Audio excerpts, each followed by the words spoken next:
So, a little bit early.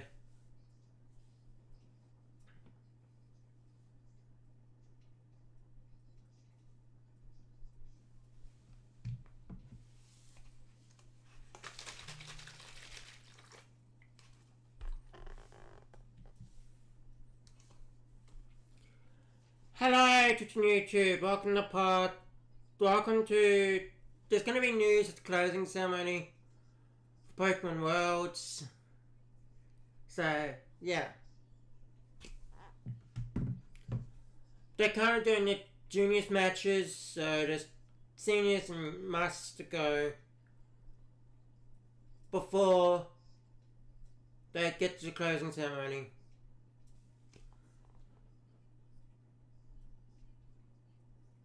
So yeah.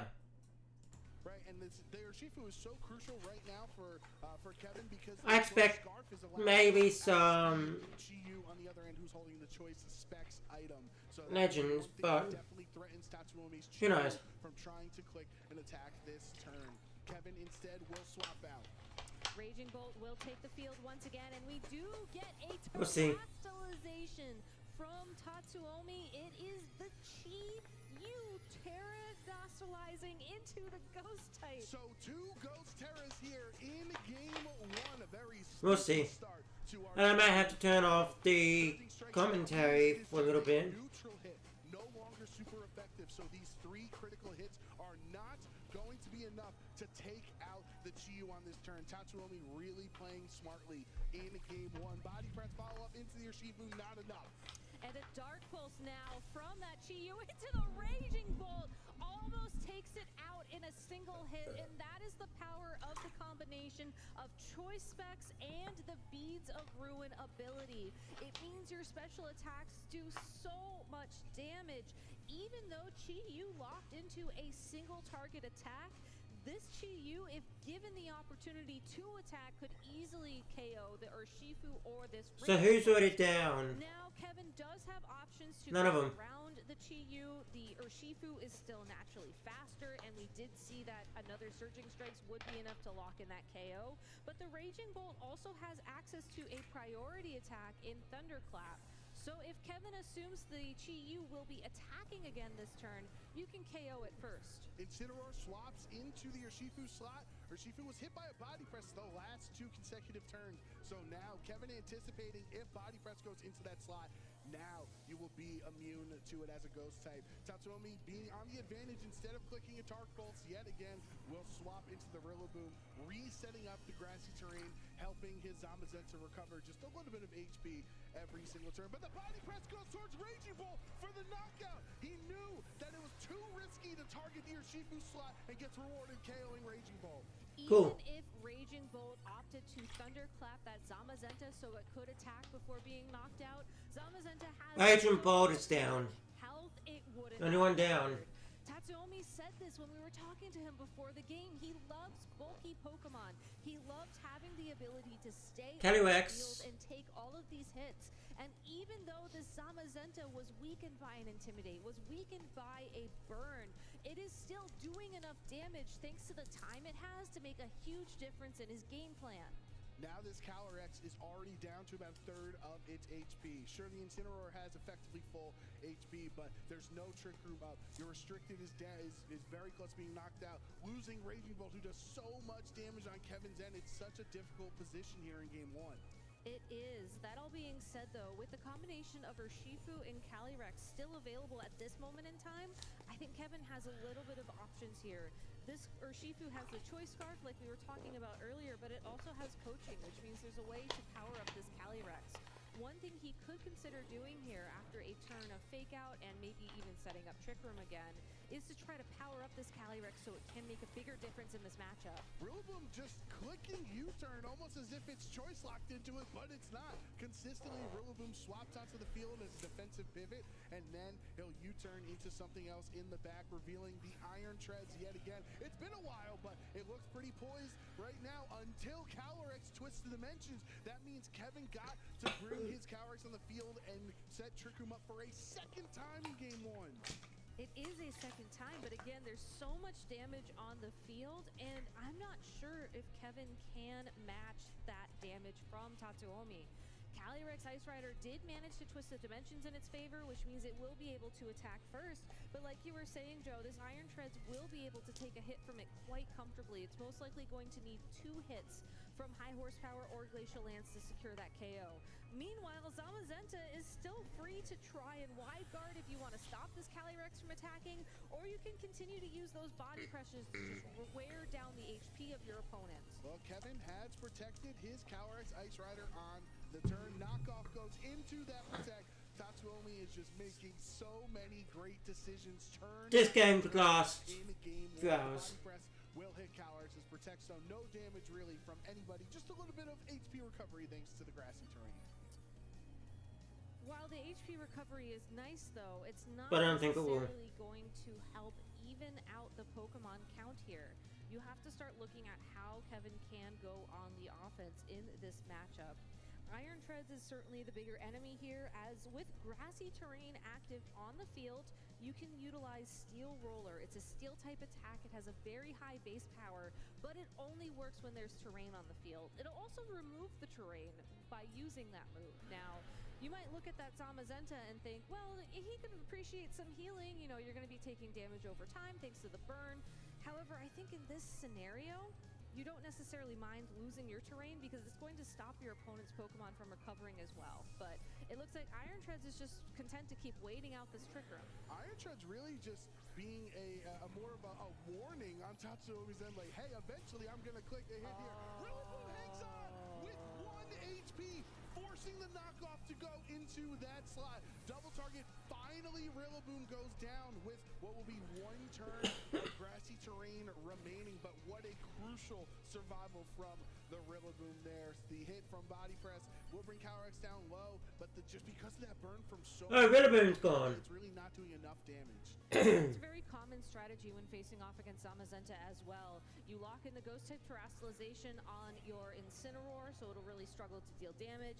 You put a burn onto that Zamazenta, so it will struggle to deal damage to everything else on your team, and you kind of wait it out. That being said, though, with the juxtaposition of the Iron Treads right next to it, all you have to do this turn is double protect, Trick Room ends, and now you're able to go on the offense and really threaten some huge damage. Tatsuomi doing exactly what you mentioned, the double protect, so he doesn't take any damage from Kevin's super powerful Pokemon on his side. That high horsepower goes into Iron Head's protect, as well as Incineroar's knockoff there. So you can see that's multiple turns in a row, or of the last times that Iron Treads has been on the field, that he has been double targeting that slot because it is such a massive threat. It is, and now that the Twisted Dimensions have returned to normal as well, the Iron Treads is going to be one of the fastest Pokemon on the field. So if Kevin wants to avoid damage this turn, you can certainly protect for a turn, but that's not going to necessarily help you navigate the situation any better. I think you have to go on the offense. Just try and land as much damage into that Iron Treads as possible, and then also start setting things up so that your Choice Scarf Rillaboom in the back, or excuse me, Choice Scarf or Shifu in the back of your party can deal some big damage. There's the high horsepower. Whoa! It's super effective, but it's not enough. He hangs on. Incineroar going first because of Trick Room. Double target means Iron Treads. All of those turns of positioning meant he didn't get any attacks off. The Life Orb being knocked off as well. Here's the Body Press, but because of the prior health recovery from the grassy terrain turns, Calyrex hangs through the hit. And now Trick Room has ended. And now it's just the Zamazenta and the Chi-Yu standing on the field for Kevin. Or for Tatsuomi. Kevin still has a full health Incineroar, but it is going to be taking super effective damage from the Chi. Oh, we know who's gonna win. And there, of course, is that Zamazenta as well still for Tatsuomi. Done it to more That Pokemon. being said, though, the victory Kevin. conditions for Kevin are starting to look good. All you have to do is take out that Chi-Yu, and the Zamazenta is just going to struggle to deal damage. There's 3 minutes left here in this game 1. That is how long and back and forth this battle between these juniors has gone. Dark Pulse, though, into the Ghost Incineroar. It's a one-hit. Oh, the one-hit KO. Choice Specs, Beads of Ruin, boosted damage from this Pokemon is just so difficult. The Terra Ghost that helped Kevin on turn 1 is costing him late in the game. That Terra Ghost is not as safe to make if there is a Pokemon like Chi-Yu in the back. So that is an adjustment that Kevin will have to make going into game 2 of this matchup. For For now, you certainly can utilize your Urshifu to outspeed and knock out that Chi-Yu before it uses something like Dark Pulse to knock out your own Calyrex Ice Rider. But it's at such low health, there is no more grassy terrain recovery around. Another body press honestly should do it. There is the surging strikes from Urshifu knocking out this Terra Ghost Chi-Yu, who did so much work for Tatsuomi here in game one, getting that huge one-hit KO into the Incineroar. 2 minutes left, but I don't know if it's going to last long enough with these three Pokemon. No comments. Body press into the Calyrex, takes it down. Finally, it felt like he's been clicking body press for literally 18 minutes. Okay. And finally gets rewarded. Well, technically, with 3 minutes remaining, your math is not far off there, Joe. But yes, we are down to the final 2 Pokemon here. Urshifu will continue to move first, and we will continue to see these surging strikes connect 3 times with the Zamazenta. It looks like it's going to take 1 more surging strikes to lock in that KO here. Let's see how it does. Will Incineroar be able to help give Kevin the win? No! Urshifu can't take the body press, and Tatsuomi Shimanuki is going to win a long drawn-out game 1. Bulky Pokemon indeed. Absolutely. That Zamazenta was incredible.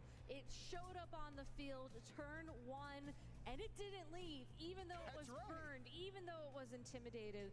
That Pokemon just was not afraid of anything that Kevin had to bring into that battle. And the way that Tatsumi Oh, I was wrong. Tatsumi.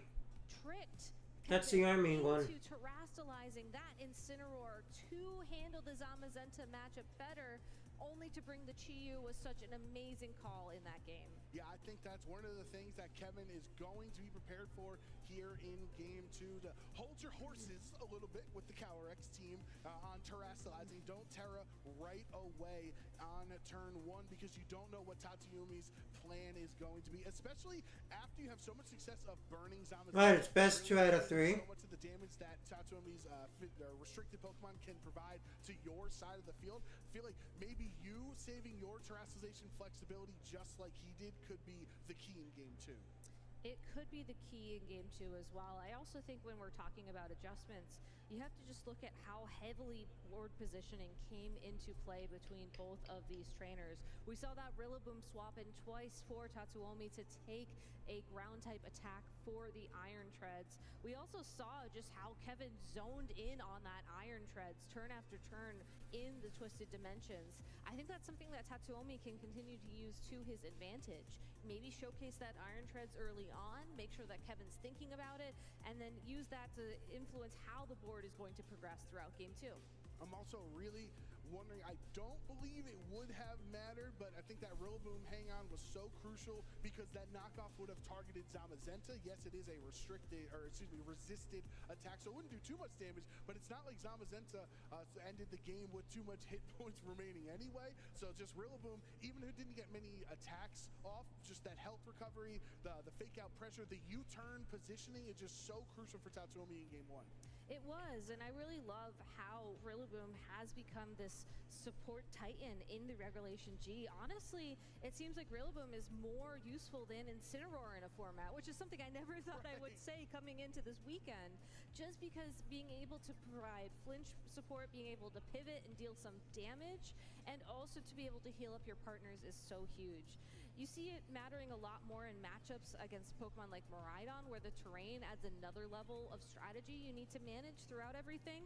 But still, overall, a very powerful Pokemon, giving Zamazenta that support and really taking all those hits for the Iron Treads.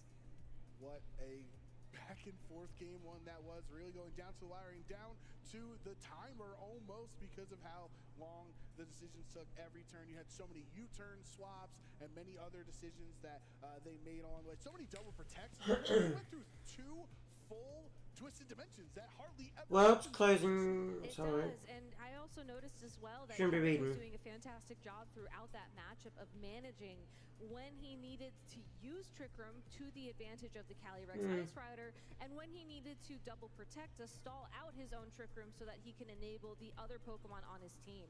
It just shows how comfortable he is with this restricted Pokemon, which makes sense. He was on the stage at New Orleans and he was able to win thanks to the help of Calyrex Ice Rider. And this is not the first time Kevin Han has had his back against the wall here in Honolulu. Kevin started Swiss 1 and 2 and was very stressed, but his brother Chris gave him the confidence he needed to continue on through the day, winning those next 5 rounds, winning his top cut matches 2-0 as we mentioned earlier. So if Kevin is of any of the juniors trainers here in Honolulu, Kevin's certainly one of them that can make a comeback. For sure, and also all of that experience as well, winning multiple regionals titles, multiple international titles. Tatsuomi, this is really his breakout performance at a competition. He got top 4 at the Japan Championship Series this year, but really prior to that, he had no other accomplishments, just because I think there's really only a couple of opportunities that people from that region have. But still, this could be his opportunity to write his name in the stars along with all of our other world champions this weekend, as we're going to go ahead and jump into game number 2. Tatsuomi 1 game away from becoming the juniors division world champion here in Honolulu, but Kevin Han, of course, might have something to say about that. It will be Incineroar and Calyrex Ice Rider as the lead for Kevin in game 2, compared to Zamazenta Chi-Yu for Tatsuomi. A big adjustment here from Tatsuomi as the presence of the Chi-Yu threatens away the Ghost-type Terastallization on that Incineroar, and it also threatens huge damage onto the Calyrex Ice Rider. A lot of times, Calyrex Ice Rider will Terastallize into a Fire-type in this position just so you don't take super effective damage from this Pokemon, or you even get resisted damage depending on what attack the opponent picks. I would not be surprised to see Kevin go for that this turn here. You could try and set up Trick Room again early, but I think you have to prioritize getting another burn down onto that Zamazenta, and then you need to start doing damage a bit more aggressively. And it's a tough decision for Tatsuomi, as you mentioned, the fake out potential into Zamazenta or the Will-O-Wisp, which landed very early on in game 1 and just hurt so much damage. But he's gonna listen here and adjusting. Instead of Incineroar terastallizing in game 1, we're gonna go with the horse who brung us, and Calyrex Terra Fire on this turn would resist the potential heat wave going into that slot. Fake out from Incineroar stops Zamazenta's attack on the turn thanks to that flinch, but it's a Dark Pulse into the still dark type Incineroar, gonna take that way better here in game 2. Now Trick Room is up, Calyrex fully healthy, and Incineroar still with a lot of HP. With a lot of HP and a lot of time on the field to land another burn against that Zamazenta, to parting shot out to weaken the attack or the special attack of Tatsuomi's Pokemon. There are plenty of options that he did not have in the previous game, thanks to the Fire-type Terastallization, and again, just how these Pokemon are going to struggle to do damage as a result. Chi-Yu, because of that Choice Specs held item, is forced essentially to swap out on this turn to reset the attack it wants to click later. And of course, Rillaboom is one of the best Pokemon you could choose to swap in. Besides the Glitch Lance, there's no wide guard! Zamazenta didn't click the wide guard, and Rillaboom takes the whole brunt of that hit. That's going to be a one-hit KO and an attack boost for Calyrex. Learning from game 1 where that Rillaboom swapped in to take high horsepower, that Chi-Yu got off the field, Rillaboom knocked out, and now Zamazenta burned alongside of it. Insult to injury or burn as well. 2 games Right. in a row that Will-O-Wisp has connected. The body that's a press crit. is still super effective into the dark type Incineroar, so it's more than enough for the KO. They do trade 2 very strong Pokemon, but I would definitely say Kevin Han comes out on top. 1, Zamazenta's damage hurt because of the burn, and Calyrex got the attack boost. Yeah, oh, he's burned. Attack boost. Zamazenta is going to be the slowest Pokemon on the field, but hey, that Iron Treads is still here. Tatsuomi opting to bring the same 4 Pokemon into this matchup that we saw from him in game number 1. Going back to game number 1, we saw this Iron Treads go for protect in this situation just to see what Kevin will lock into. Again, we saw Kevin very consistently target down that slot with a high horsepower. Rillaboom's no longer there to take those attacks, so even if your opponent protects this turn, you're eventually going to land it. Right, there's essentially no need to worry about the wide guard mind games for Glacial Lance when you have 2 steel types on the field that don't want to take a high horsepower and a fire type Chiyu in the back that wouldn't want to swap into it either. So Kevin smartly clicking the glacial or the high horsepower, Thunderbolt will go into the protect and wouldn't hit Iron Treads anyway. Any comments? Hit that slot, but No. there are 2 turns of Trick Room left for Kevin. No. There are 2 turns of Trick Room and 3 turns of Grassy Terrain, which means that Zamazenta will have a couple more turns to not necessarily keep that burn damage around.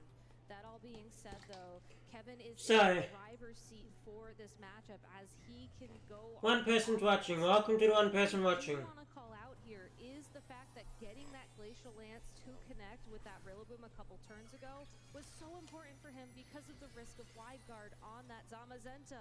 It's Terra Bug Iron Treads. We are not making it up, everybody. One of the bug typing, one of the most underrepresented types in all of Pokemon, will help the Iron Treads take that high horsepower, resisting it. But the critical hit Thunderbolt means Iron Treads can't survive the turn, and Zamazenta's all by himself on the battlefield right now. That could have been an amazing Terra for Tatsuomi, but instead, it's going to result in a KO.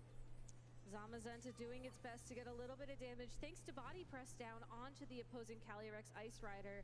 Tatsuomi is now down to his final 2 Pokemon. Chi-Yu, who cannot protect thanks to the Choice Specs item that it's holding, and that Zamazenta. This is also going to be the final turn of Trick Room. So while this Calyrex Ice Rider still needs to click high horsepower to be safe, it is able to land that against the Chi-Yu and pick up that KO. There's the one-hit KO into Chi-Yu, so it's Calyrex's second knockout of the game, getting another attack boost. And here's the booster energy, aided, I should say, Thunderbolt into Zamazenta doing over half. That's the other important thing from that turn before, Gabby, is that the boost energy onto Raging Bolt's special attack meant that Thunderbolt does even more damage, meaning the critical hit is even stronger. It is, and with just Zamazenta remaining on the field for Tatsuomi, I think it's time we turn our eyes towards a game number 3 here in the Juniors Finals at the World Championships. Kevin Han has forced a final and decisive Game 3 against his junior opponent, Tatsuomi Shimanuki. The winner of this match is going to leave Honolulu as the Junior Division World Champion. And I think Tatsuomi, I think we would agree, Gabby, those 4 Pokemon seem to be the core 4 to bring, but that turn 1 was just so great from Kevin.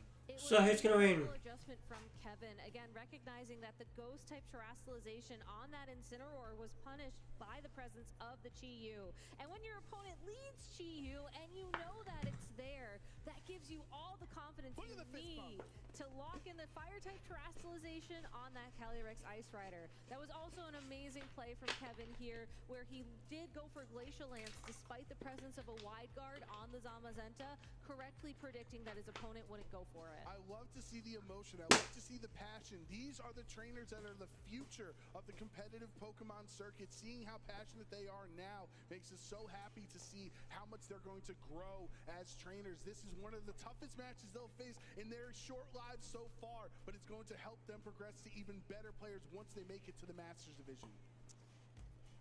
That being said, though, there's still only one battle separating both of these trainers from the title of Junior World Champion, and we spent a little bit there talking about how Kevin adjusted his game plan between games 1 and 2. Let's take a moment to talk about how Tatsuomi could potentially adjust his game plan going into this game number 3. When you think about how that first game played out, it was really the positioning between the Rillaboom and the Iron Treads that gave him the time he needed to get through Trick Room and ultimately win the game. We saw Kevin adapt to that in game number 2, but to me that means in game number 3 you can also make an adaptation. You know, maybe you assume that your opponent knows there's the Iron Treads on the field, there's a possibility for high horsepower, I'll make that switch, and then go ahead and turn that against it. Yeah, I think Tatsuomi is in a really tough spot mentally. Let's not say for the Pokemon, obviously there's so many difficult decisions you have to make every single turn. Do I swap? Do I protect? Can I stop Trick Room from going up? Can I punish Terrafire Calyrex a little bit better than I did in game 2? But you only have access to these 6 Pokemon that brought you this far, so you're gonna have to worry what are those options to stop the Trick Room from Terrafire Calyrex. There aren't that many options, unfortunately. Right here. And make So it's junior finals, right? and get damage down into that slot. If you're able to catch a fire type terrestrialization with a high horsepower, that could be one out. But instead, we're seeing a very similar lead here from Tatsuomi in game number 3. This is for all the marbles, everybody. Game 3, Kevin Han, Tatsuomi, Shimanuki. Tatsuomi with Chiyu, Zamazenta. They've swapped sides, but it's the same lead. And then Urshifu Rapid Strike next to Calyrex Ice Rider. That Urshifu has the Choice Scarf. It's faster than Chiyu. It's faster than Chiyu, and while we know that Chiyu can terrestrialize to survive the hit from the Urshifu, that is a big commitment for Tatsuomi to make in turn 1 of game 3 here. If he has that Iron Tread still in the back of his party, he might want to save terrestrialization for that bug type.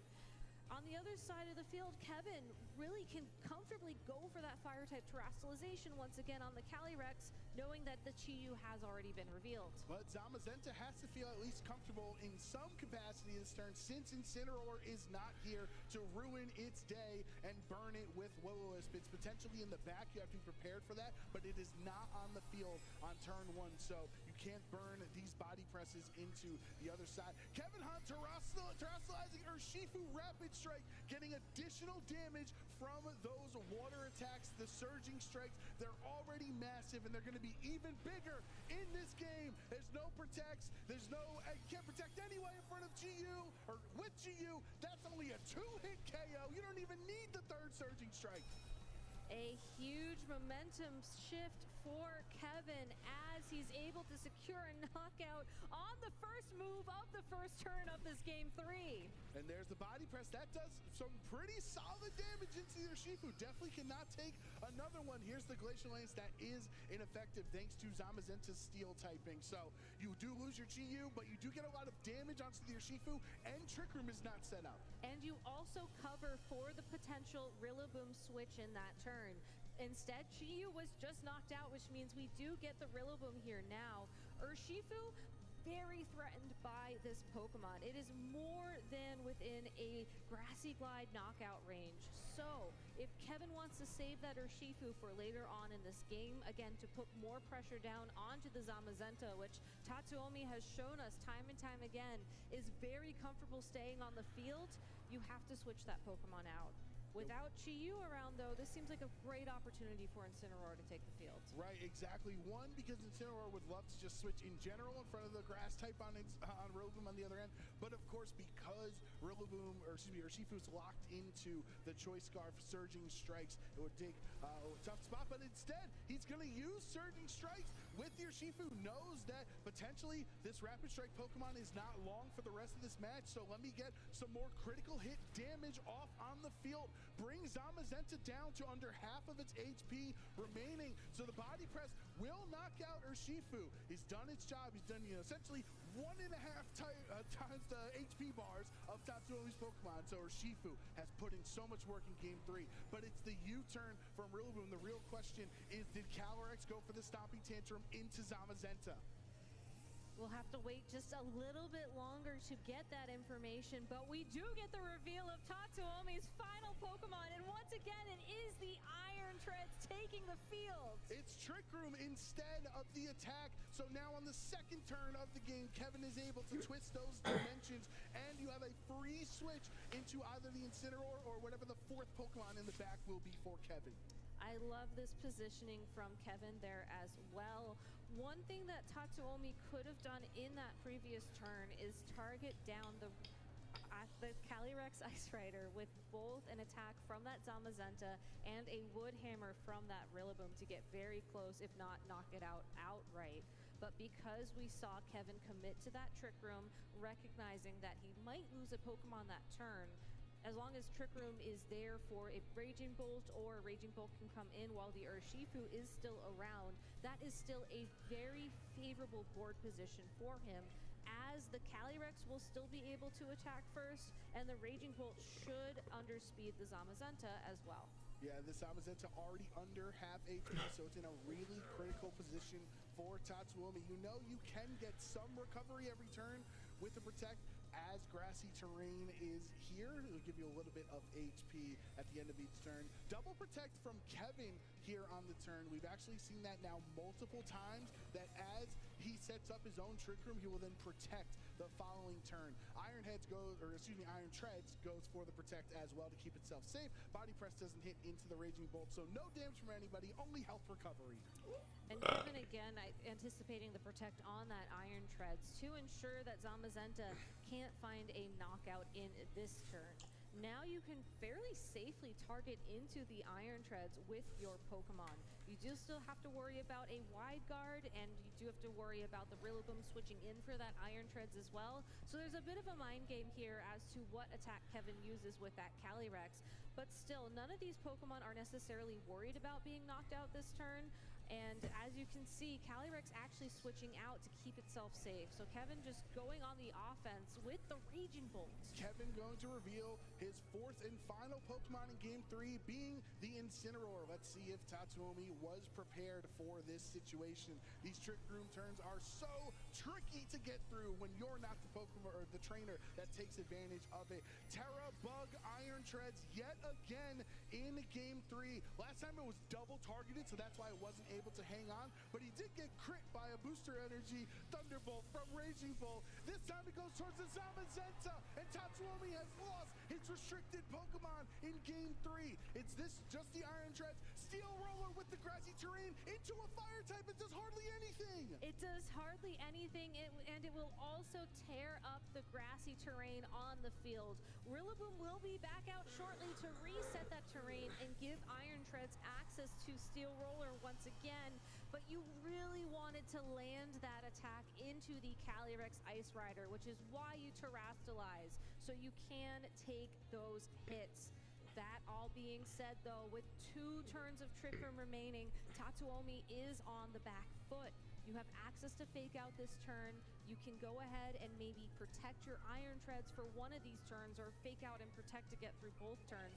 But you have to find your way through Trick Room in order to keep an advantage and keep yourself in the game for that World Champion title. Incineroar does not have a fire attack. There is no Flare Blitz because of Will-O-Wisp being that 4th slot. So both of these, the grass and bug types on the field right now, are not threatened by super effective damage. Draco Meteor lands into Iron Treads. It's going to be more than enough for the KO. And Tatsuomi losing his terrestrialized Pokemon. It's just Rillaboom versus the world.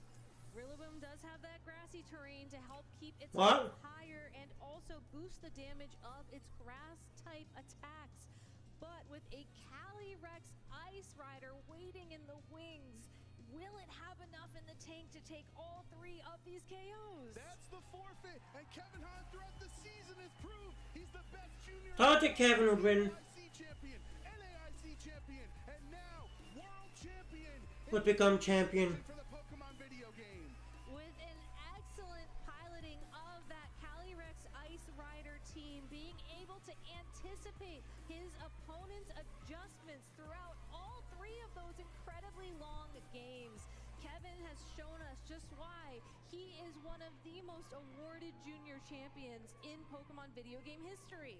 Games 2 and 3 arguably were shorter combined than Game 1 was. There was so much back and forth in Game 1. These 2 trainers playing at an elite level, trying to figure out their tendencies, trying to figure out their play styles on what type of risky decisions they can get rewarded for. And Kevin losing Game 1 and coming back to win the series is so impressive. Tatsuomi's play throughout that matchup was impressive as well. Who would have expected to see Iron Treads in that matchup, ready to threaten all that damage down onto the Incineroar, onto the Calyrex Ice Rider? Tatsuomi recognizing that it was definitely the Pokemon to play there, and I think I owe you a bit of humble pie, Joe Brown, as I said we would not be seeing that bug-type terrestrialization, and So nice we saw it twice. yeah, so nice we saw it. No twice. comments. Congratulations, I give that one to you. Thank you. I tell you, let's look at the replay. This first turn was so huge because Chi-Yu being led instead of in the back. It meant that even if you Terra Ghost, Surging Strike still does a lot, right? And the follow-up attack would be able to knock it out regardless. So I think Kevin kind of just playing his own game. Maybe game 1 was too worried about what Tatsuomi was doing. Instead, game 2 and 3 say, hey, what is my win condition? If I just take down the Chi-Yu slot, if I get Zamazenta down under half and then any chip damage later on will take care of it, it's better to focus on my win conditions than my opponents. I'm so glad you mentioned that Chi-Yu as well, because I think going into game number 1, Kevin was not sure if that Pokemon would be making an appearance in the matchup. That all being said, though, after he saw the Chi-Yu in that game number 1, he was able to correctly predict that it would be making an appearance again in games 2 and games 3 and adjusted his playstyle accordingly.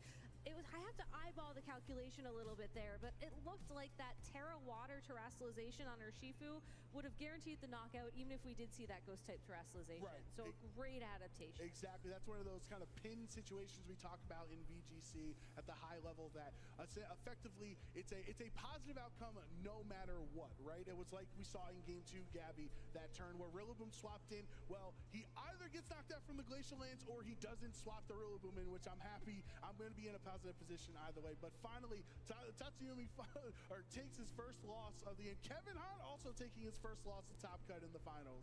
And that's all you can ask for in a finals, right? As someone in the audience, you want it to be close, you want it to be very exciting, and you want to see just why either of these trainers could leave here as the world champion. And that's exactly what we saw from Kevin Hahn and Tatsuomi Shimanuki as well. Yeah, I think Kevin has to be so happy with these Pokemon. I think Raging Bolt picked up the trifecta of these 3 championships. I believe Raging Bolt was come on. championships that Kevin had at the international level this season. So it's fun. We can go for all over the world. Essentially, you go to Europe from your favorite Pokemon and win. Go to New Orleans with the family, pick up a title. Head over to Honolulu and become world champion. It's got to be a great feeling. I think so, and I also love to see trainers iterate on the same team throughout the season. I know that EUIC was obviously in a different regulation, so it's not like a one-to-one comparison, but just seeing people utilize the same tools and the same Pokemon time and time again, it gives you that expertise and it helps you just rely on those, almost like a muscle memory when you're in these tough matchups and you're trying to figure out the best path forward. So picking a restricted Pokemon that you like, picking a strategy that you like for us that's Trick Room. I think that's so important in building your skills to become a world champion. All right, well, Anna is ready on the stage with our junior world champion, so let's get an interview. Anna, take it away. I am here with your champion, Kevin Hahn. Kevin, game 1 didn't go so well for you, but you were able to keep it calm and collected and there you go, we're back. Games 2 and 3 and come out victorious. How did you do that? So I calmed myself down, and in the time between the matches, I thought about what my opponent would do. Now, in the World Championships, I feel like if you go with the same plan twice, it's not gonna work. So I figured they'd change up their lead to Chi-Yu Zamazenta.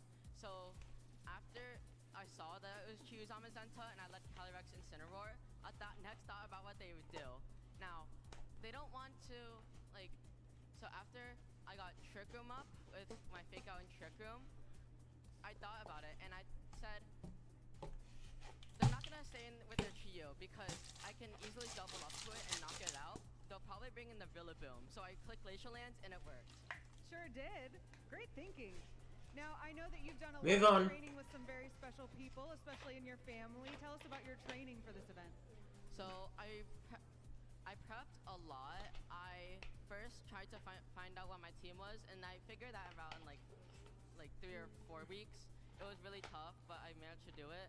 And then after that, I started preparing the matchups, which I did for the remainder. And then I worked with my coaches Kylan Van Severin, Justin Tang, Justin Karras, and especially my brother Chris. He's the one who helped me through this tournament the most. And I know that he's helped you through many tournaments. You have been NEIC champion, EUIC champion. Now you're world champion. What are you gonna do next? Go for senior internationals, I guess. Sounds like a good plan. Is there anyone you want to say hi to or thank you to that you haven't listed already? I want to thank my Mousehold Discord friends, my school friends, and my family. Thank you so much. Congratulations again, Kevin. Let's hear it one more time for your junior world champion. And don't go anywhere because we have lots more in store for you going into the senior division. Casters, back to you. Thank you so much. One world champion crowned for the video game today. 2 more to go. Cannot wait to get started with the seniors division of our competition. Sierra Dawn, Lee Provost, what a match to be kicking off the video game. Incredible way for us to start Championship Sunday for the video game, and it's only going to get better from here. And that is saying something after that match, which was absolutely incredible. What a show from both of our junior trainers. 100%. And of course, we have to make sure we can get our other players queued up on this stage. And while we get that ready, we have some giveaways for you. First off, we're talking about world champion Pokemon, and this Sylveon was one Come last on. year. And your opportunity to grab it in game now, especially because this should be very good in the upcoming regulation.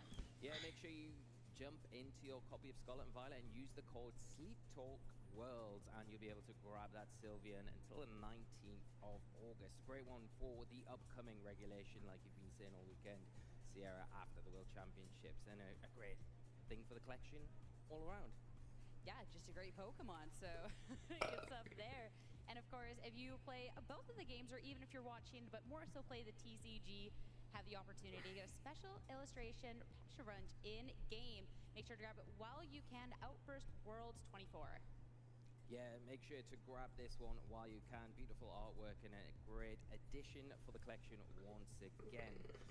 Now we're getting into the seniors side of things. We've had juniors.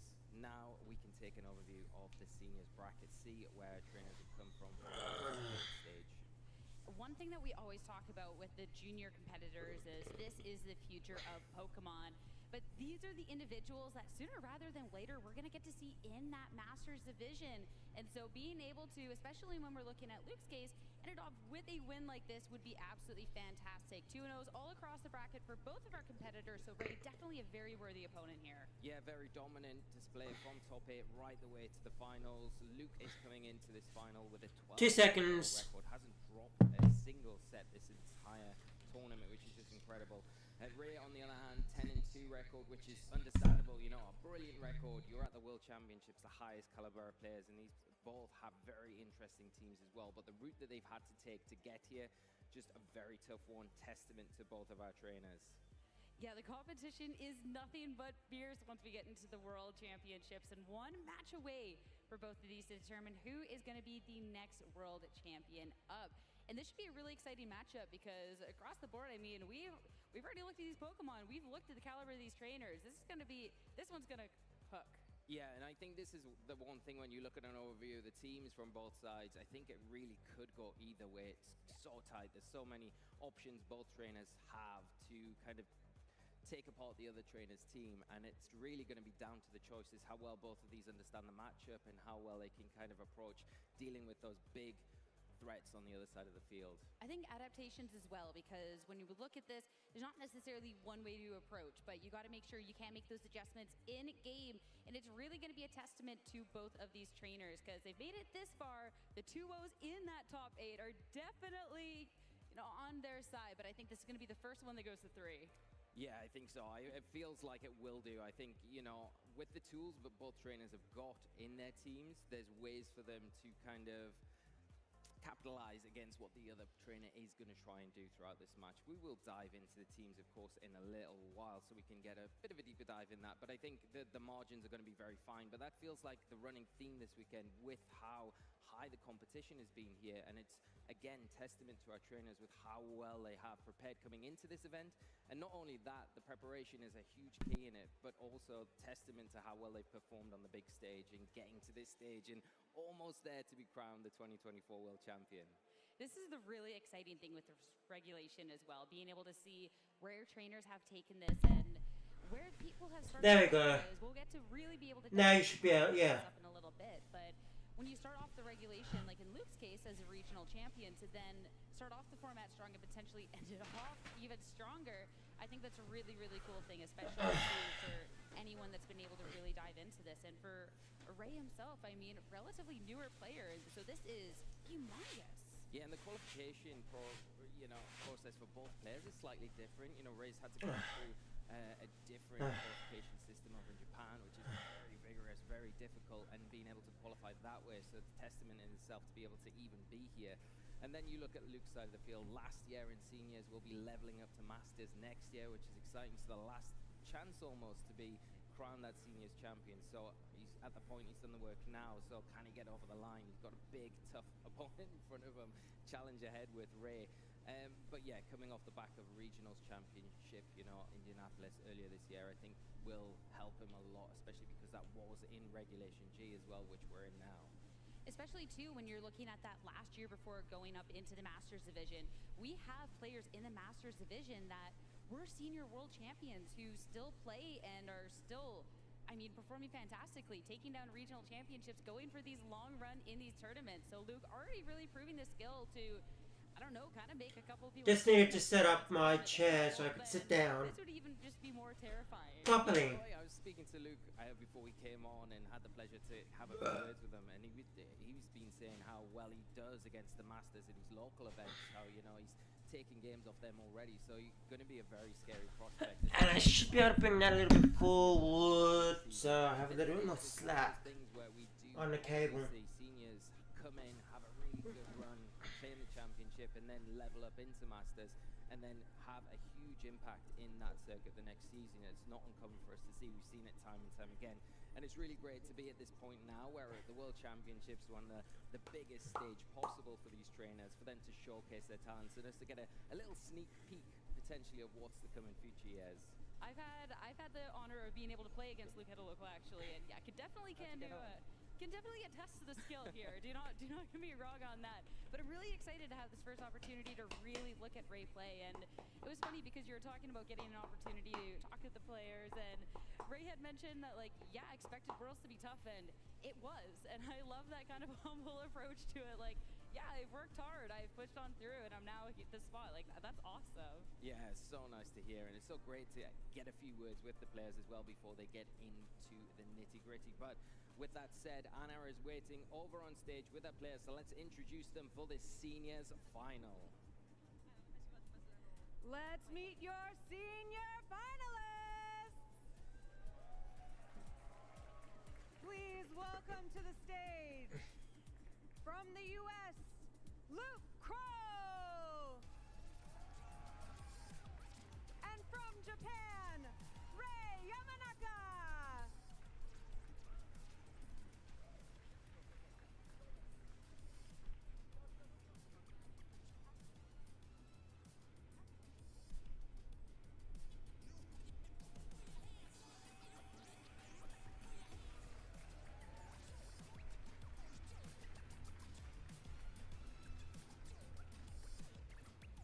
Thank you both for joining us. We can't wait to watch you play. Just one question before we start. Actually, I should put that down a little bit, because I need to see my face.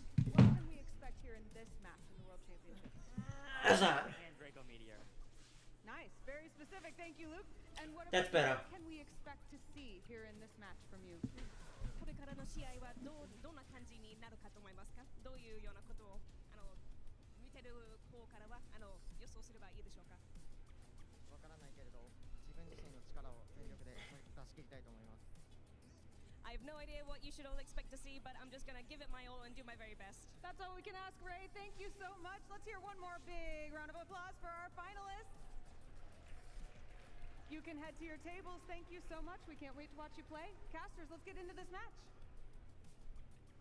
Love having the opportunity to hear from our players ahead of the match, and I love the varied responses coming out here, helping Draco Mitos. All right, a little spoiler of what to come here, but Ray, it'll be especially intriguing to see whereabouts he wants to be going with his strategy for this match, because there's a couple of different ways to really approach this. This restricted he has on his end can really go a variety of ways, but you know that you're looking for heavy damage. This could be such an intense match. Yeah, very intense. I think you nail it there, Sierra, with the Calyrex being the one option that Ray's got on his side of the field.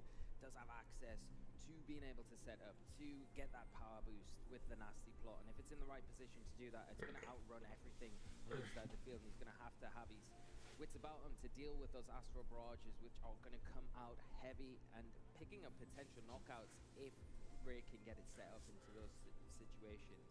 I know when we've looked at this match that there is a couple of different ways the players can go ahead and approach this. So I'm very intrigued once we get into this matchup. What Are you gonna do anything? to go down for? Because when we're looking at Well, I am. I want to wait till I got the headsets to really dive into this. There is two really big ways that you can approach this matchup, and it's going to be on the other to really. I'm just watching what's going on They did their homework last night. at the moment. I think when you're looking at Luke, there's two very because it's about an hour Yeah, or so it is all about the decision. until the news. Very important for this match because I think if you look at Ray's side of the field, he's got that Calyrex, he's got the Amoonguss. It's a really nice option for him to kind of lead out there, and it's got the Rage Powder support to pull in any of those threatening things. So I can't really do anything right now. That Miraidon, for instance, and allow that nasty plot to be set up, because if you do get that, it enables the Shadow Rider Calyrex to just be that really dominant force on the side of the field, and you've got other support options there with the Incineroar that you could potentially bring. The Rillaboom is another option. Yeah, I saw you. As well. But that's kind of overstating some of the options that Luke's got on his side of the field, because he does have some really interesting options. Big restricted there, the Miraidon, going to bring that electric train to the field. It's not only going to boost its attacking moves, but it's also going to benefit the fact that the Amoonguss is on the opposite side of the field. It is threatening with that spawn. As long as the electric train's out, you don't need to worry about that threat. See, I'm looking at the fact that Luke does have these damaging output options to make sure you can try and match and out-damage Ray, because when I'm looking at this nasty plot Calyrex, you cannot be passive, and you do have those passive options. But I think Luke knows you cannot allow these setups. When you're giving a little hint of a helping hand Draco Meteor, I think he understands the importance of not giving any wiggle room over to Ray. Yeah, definitely, and I think that's a big important thing. I think the one thing would you look at with that Amoonguss, though, is its Terra typing. You can't freely throw Draco Meteors out like he's talking about when you're looking at the terrestrialization on that Amoonguss. But before we get in any further with the teams, we can take a look at the accomplishments from our players. Both relatively new, which I think is really, really cool. So we'll start talking about Ray first. So the top 64, we look at Which one? And I love Tokyo. just playing since Online Vancouver. That is such a big testament to the type of Online Global that Challenge and Indianapolis. This new game and new generation, that this is going to be the type of performances that you put up. Yeah, incredible to know that you've only just recently come into this game and you're already on the stage at the World Championships in a final. For Luke on the other side of the field, he always has that regional win in Indianapolis, as a top 8 in the Vancouver Regional Championships from earlier this year, and also only started very recently into the Pokemon scene in 2022.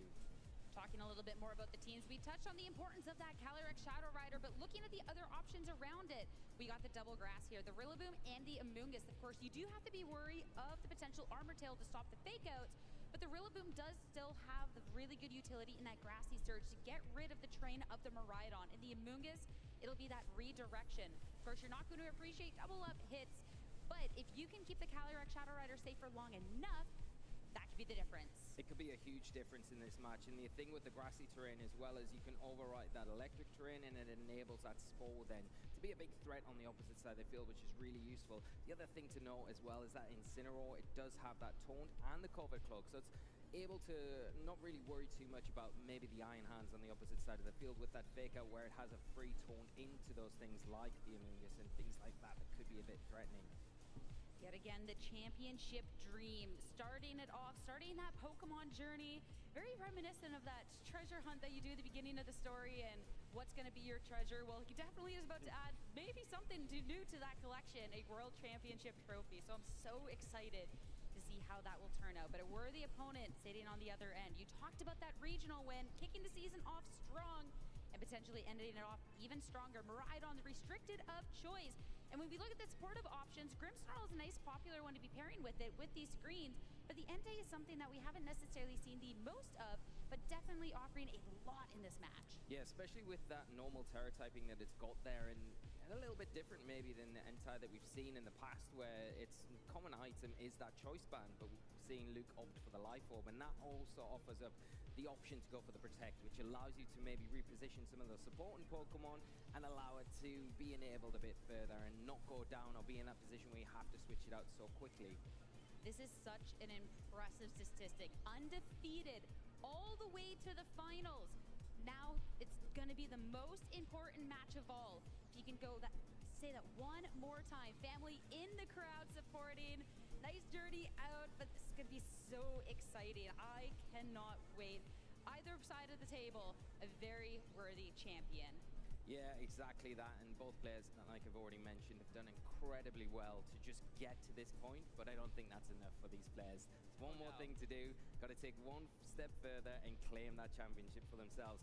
Both players have the opportunity to do it. We've kind of covered and touched upon some of the things that these players are trying to go for in these matches, but the important Pokemon, I think, for both players, the Urshifu could be really important for Luke, could also be more important on Ray's side of the field because of how important that Entei is on Luke's side and how excited he is about that Pokemon in general, how much it feels like it's going to be something that he can utilize, sit in front of that Calyrex, take that Terastallization, not really worry about those Astral Barrages, so then you're looking at something like the Urshifu as a way to remove that as quick as possible.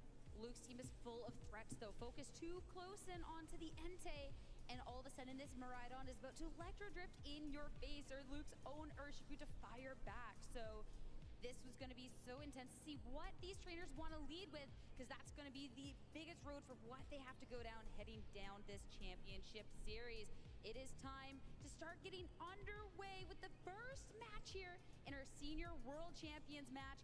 Cannot wait to see how this is going to be going down. The leads, we're going to see Miraidon up the bat. Farigiraf's going to be the partner opposite. Calyrex, Urshifu, the crowd making the noise. Let's get to it. Yeah, it's a really Right. start here from Luke going with that Miraidon straight out of the gate. It's going to pressure both that Calyrex with this Electric Terrain being set up and, more importantly, that Urshifu on Ray's side. But the Urshifu on Ray's side not really immediately pressured because it is going to be able to get an attack off. It does have that Focus Sash as it's held out. I'm going to be able to take one attack and maybe get some really pivotal damage onto something like that Farigiraf. You can't say the same for the Calyrex though.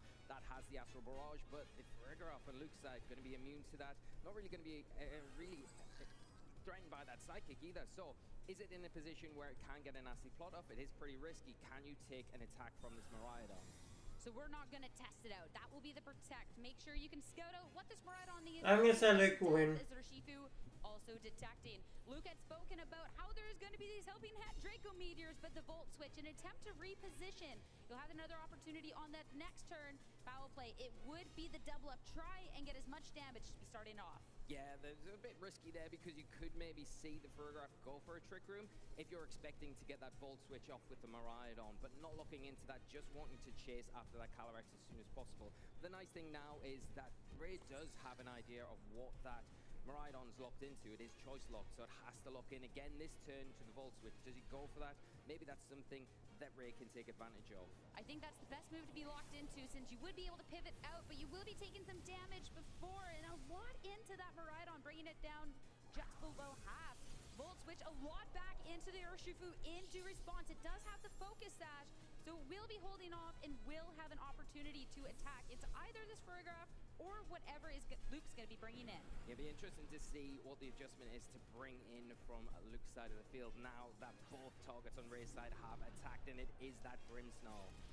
And that's going to be taking the close combat a little bit better, and the defense, that's not going to matter. We don't care about the drops. You're on 1 HP, you're on borrowed time, so that Psychic Noise is going to drop the Urshifu once and for all on this turn. Now, if Luke does have that Entei in the back, this is a huge move for him. Yes, you've taken a bit of damage from the Astral Barrage, but there's not been that Grimnir boost, which is great. Nothing's been knocked out. You've still got all your Pokemon, and you've removed that big threat to the Entei, which could come in later on and utilize that Terastallization. You've got a nice position as well with your Grimmsnarl out on the field. It is going to be able to threaten with those Thunder Waves, or even better, get some screen support set up. That light screen, especially supported. Yeah, I guess. Means you're going to have an extended period of time with that protection on your side of the field, taking those Astral Barrages or even Psychics coming out from the Calyrex that are threatening right now. And this is why what Ray has in the back is going to be so important because this Calyrex, you need to make sure it stays safe. And when this Grimmsnarl is threatening over on the opposing end with these Thunder Waves, if that all of a sudden targets into that Calyrex, that is going to be neutralized for the rest of the matchup. Going to be slower and a potential to not even attack. So I love the Amoonguss joining the field. Yeah, it's a great play here from Ray. He's got that board position set up now where he has access to that Rage Powder. Nothing's really too threatening. One down, Luke's gonna win. Going to do super effective damage, but not enough to pick up the knockout into the Amoonguss. So there's no immediate reason for you to have to lock in with a Terastallization here with the Amoonguss. Unlike if the Entei was out on the opposite side of the field. Again, the Grimmsnarl is threatening with the foul play as well. So you've got that really great way of just protecting perfectly that Calyrex and opening the door for you to get a nasty plot off in this position. For Vigorith. The one thing that I'd be worried about with the nasty plot on this turn is that we do want to be going for Trick Room. It's sometimes dangerous to go for a Trick Room against Amoonguss, but since we do have that electric terrain, the only thing it'll really be able to do is some damage or just consistently keeping this Calyrex safe. This is going to be Terastallization, the Terra Fairy for a little Amoonguss, a little heart on top. So cute out here and trying to have a little bit more longevity in this. Is I guess. Move of choice. Keep the Calyrex safe. That's a really smart Terastallization. I was saying there's no need for it, but there is a need if you want to keep that Amoonguss around a lot longer, taking away that psychic weakness and also reducing damage from a foul play. And there is the nasty plot. +2 special attack. This Calyrex is starting to get set up. Plotting on the demise and a lot of damage on the horizon. Amoonguss just a little bit of damage in from that psychic noise, but this Calyrex is about to dish out a world of hurt. Reminder, that Farigiraf is going to be fine up against it, but you'll be doing a lot into that Grimmsnarl, picking up the KO and anything that's swapping in. And you do have another move as well. You can't just be firing off with psychics as well. No, that's the thing. You can't just continue going for them now. I think you need to readjust. If you are Luke, you can't allow this Calyrex just to freely fire off these Astral Barrages, and this Amoonguss in a great position where we've already mentioned the Psychic Noise not going to be doing too much, and even if we do see a Thunder Wave, the Amoonguss not really too worried about that, so slow anyway. Yeah, the Amoonguss, that's just soaking up this paralysis from the Calyrex Shadow Rider as another Astral Barrage +2 boosted. The Grimmsnarl's already taken some damage, so coming on out, eliminating it. You do not have to worry about the Thunder Waves from here on out, and the Farigiraf, sure, it's not taking any damage, but this Calyrex now good night. 3 in Nay, contact so with partner Pokemon. So perfect time for the Trick Room to make sure that horse is moving last. Yeah, the Trick Room being set they can bring one more out. is really in one way a nice thing for the Amoonguss, right? Because it's so slow and it could almost threaten with Two more, so. because the electric terrain's still active on the field. That's not a thing that you can utilize now. The Entei coming onto the field for Luke, going to be very threatening to this Amoonguss, especially the double up from that Farigiraf. And both of these Pokemon will move first. The big risk here is if Ray decides to go for a Rage Powder, there is a chance of the Fully Paralysis from that Thunder Wave. So if you can't get the Rage Powder off, then your Calyrex is sitting a little bit open, especially with a Life Orb boosted Entei that can go for that Terastallization into the normal type now and have that immunity from those really threatening Astral Barrages. And that is not there's no way around that risk with the Amoonguss. With the paralysis, you go for it, and it's not going to do anything. It cannot keep the partner Calyrex safe on this turn, but maybe the punish won't be there. Entei, the protect for that first turn. Oh, and that's so unfortunate, but I mean, you get away with it slightly there because of the Entei. Just going for that protect. The Psychic Noise coming out into the Amoonguss, going to be able to take that a little bit better, but that's the sort of risk that you're taking at this point. The Calyrex going for the protect there, cannot go for it again. You've got to hope if you go for the same play this time around, the Entei doesn't go for that Terastallization, and also that you don't get paralyzed. It was a no harm, no foul on the turn. I think it was just a double protect to try and get through that first turn of Trick Room, but a real testament of how this can really just go downhill from here on out. If the Calyrex had to protect it, and if Luke did want to go on the offensive, that could have been absolutely massive. So you know from Ray, that must be a little nerve-wracking from here on out, because you've seen the potential for where this can go wrong. Yeah, and I think if you've got one, you think that's it out the way now. So hopefully Amoonguss can get through the rest of this game and provide a little bit extra support. Now you will see the electric terrain has gone off the field now, but we're not keeping the Amoonguss on the field. We're going to let it just go back, use that regenerate ability now that the noise is kind of worn off, and the Raging Bolt enter the field. It's going to be Terastallization for Luke here in Game 1, and that Entei that we talked about, the importance of it. Here's the Terastallization into the normal type. So the Calyrex with these +3 special attack If it wants to keep firing off Astro Barrages, it's not going to do anything. In the helping hand, we are looking to Normal gem. Offensive. Can it be the So normal tower. not just defensive Terastallization, but offensive as well. Extreme speed into the Raging Bolt, dropping a lot of damage. Yeah, and the big thing is the Psychic here into that Entei, and is it enough at +3? It is enough. Taking It's not Entei, it's Entei. Pokemon for Luke. That one hit KO, you needed this damage, you needed to stick around, but this Calyrex, now another boost, but I think it's too late. No amount of slowing down from Luke. You do have this Miraidon, but this Calyrex hasn't been touched. It's sitting at this +4, and sure, maybe it's in this trick room, but Luke has not made a scratch on it so far. Yeah, and that's the thing. And is one foul play from the Fergaraf going to be enough to knock it out? Maybe not. Depends how the Calyrex Shadow Rider has been trained. So it's at least going to be able to fire off one Astro Barrage. The Miraidon in a pin position as well. It's slower. It's going to have to take an Astro Barrage. Can it take a +4? Probably not.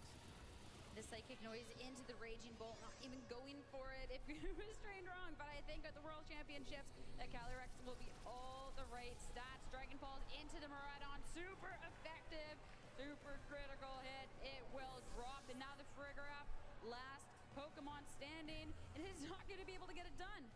No, and the Trick Room's still in effect, so the Calyrex, the last thing to actually attack this turn. The Miraidon not got enough in the tank to be able to take that Raging Bolt attack. Farigiraf against the 3 Pokemon now on Ray's side of the field, and probably feels a little bit too far for him to make a comeback in this one. Ray taking it with quite dominating fashion in this first game. 100%. We talked about the importance of this Calyrex Shadow Rider and not allowing it to get set up. This is going to be great to know the amount of damage that you'll do from here on out with that foul play, but of course not dropping it. Still plenty in the tank. Good, but a second Raging Bolt, that was the self-KO. Self-worth it, I think, taking it down, and then closed up with this Calyrex. It's been so phenomenal through this first Right, let's go. It out for Ray here as he takes an early lead in this. I survived one. What a match as well. Even in that trick room, even in those twisted dimensions, great supportive options. And there is no way that Luke could get to that Calyrex Shadow Rider in the first place. So now you really have to reevaluate. A couple of maybe passive options being brought. And yes, you got the paralysis on the Amoonguss. Yes, you're trying to set up. You have this Farigiraf to stop any priority, get the trick room. But at the same time, we're still looking at a game of you need to outdamage your opponent at some points. And we really weren't seeing that there. And we got into the latter stages of that game, and you quite rightly pointed out that the Calyrex is still not taking any damage. Just testament to how useful that Amoonguss is. Yes, it had that one turn where it was fully paralyzed, but kind of fortunate that you got around that because the Entei also was protecting that turn just to kind of get through those trick room turns. So really fortunate that nothing really came of that there, because that could have been quite punishing if you'd seen a Sacred Fire and maybe a Psychic Noise into that Amoonguss that turn to remove it a little bit earlier on in this match. And the Entei, when you're looking at this Pokemon that could be dealing so much damage, not really the opportunity to do much once it finally did hit the field. It fired off one extreme speed. The Raging Bolt being brought to the battle is not going to be felled by that.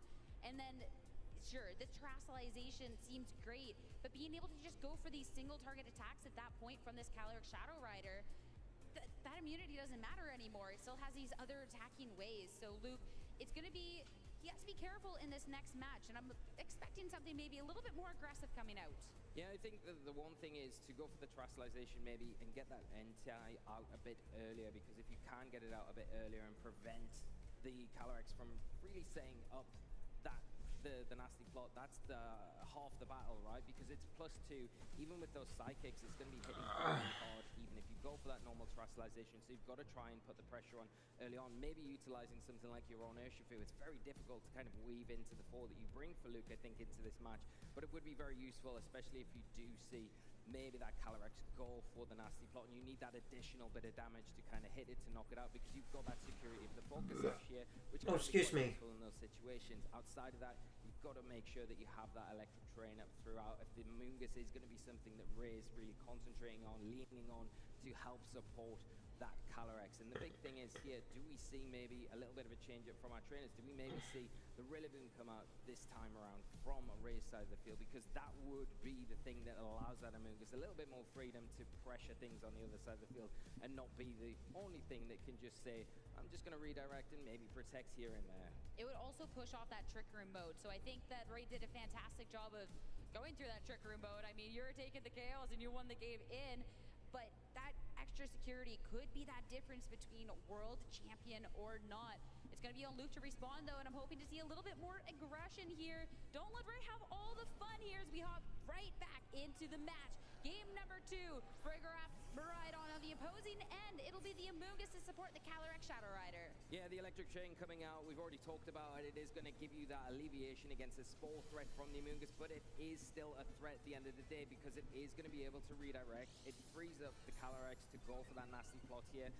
The Frigoraph obviously gets the Psychic Seed boost. In this situation, the defense boost isn't really going to be too useful, and you've got to try and weave some way about getting the Amoonguss off the field as soon as possible and going for that foul play, which is doing good damage into that Calyrex. If you can get maybe some sort of damage off early on Luke's side of the field onto that Calyrex, it's half the battle.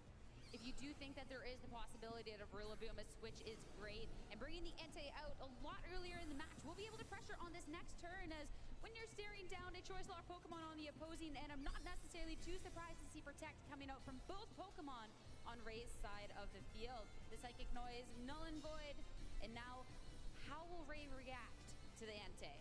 Yeah, and it's a nice patient play here from Ray. Again, just probably wanted to scout out what that Miraidon locked into and then adjust next turn going in after that decision's been made. But Luke making a really nice play here, not locking into the Volt Switch because knowing maybe the Protect is coming out from both of these Pokemon, hard switching into the Entei, and now it's in a position where it is going to be able to Terastallize, have that pure immunity from the Astral Barrage because of the normal typing, and then start to pressure that Amoonguss. It has just protected. Now if you are Ray, do you have something in the back that you could switch in from the Amoonguss? And if you are going down that route, it does leave the Calyrex a little bit vulnerable in that situation where if a foul play comes out and you don't have that Rage Powder support, you're going to be taking heavy damage. Yeah, Ray definitely has a couple of Pokemon that would be able to take a Sacred Fire better, but no swap and helping hand this Entei. This could be a lot of damage, and we'll be going straight into the Amoonguss as no Terastallization will be taking the full force of this hit. Calyrex wants to make sure once we get past this turn, it'll have that +2 to the special offense to really be able to hit on that go button. As Sacred Fire, it will connect, and Amoonguss will go down. Calyrex Shadow Rider losing its partner. Yeah, and that's a big turn here for Luke, removing that key support option here from Ray's side of the field. But the thing is, it's done its job almost. It's allowed that Calyrex to at least get a nasty plot up. Now sitting on +2 special attack, going to be able to threaten Luke's side of the field, but there is Terastallization active on both sides of the field. Now the one Pokemon that you would say from Ray's end is perfect against that Entei is the Urshifu. It is going to come in and it is going to threaten with those Surging Strikes, do super effective damage. Even if it Terastallizes, you can just lock in with the close combat there, and you've got the Unseen Fist ability, so you don't even need to worry about the Protect. You can remove that Pokemon quite happily. And when Entei is the attacking threat on this turn, and well, slower than this Calyrex Shadow Rider, I mean, the Calyrex can just start firing off attacks, and the Frigoraph, I mean, we saw how much the Foul Play did, but at the same time, it's not really threatening too fast into this Urshifu, especially since it does have this Focus Sash. Yeah, and the one thing you would say is that Ray does have access to that Terastallization, not using on the Amoonguss here, could go for it onto the Calyrex and get rid of that Foul Play threat. Instead, it's going to be the Stellar Terastallization onto this Urshifu. We're not worried about defensive of all. We are making sure the damage output we have is what we need. Not the only Terastallization on this turn, though. Luke, this is time to make sure your Pokemon can make it on through the Dark type for the Frigoraph. Yeah, it's going to boost that foul play even further, but it is going to be weak now to that close combat. Has Ray kind of scouted that out and maybe covered that slot? Gazin, then the Calyrex might be in a little bit of trouble. Extreme Speed coming out into that Urshifu. That's going to be breaking the sash, but the importance of the Terastallization. Sure, you can be hit by the Astral Barrage, but not by the Psychic. No damage in, but the Surging Strike's firing off. But how well will the Frigoraph take it? Because it's going to be able to hold on and start firing off an attack back. It does survive? Is it going to lock in with that foul play into the Calyrex, taking that immunity to the Psychic? Here's the foul play. It's into the Calyrex. And will it be enough? Of course it'll be enough. Huge knockout for Luke to take a step further in clawing back this match. This Calyrex Shadow Rider that was so problematic in the first You can bring one more out. set is now gone.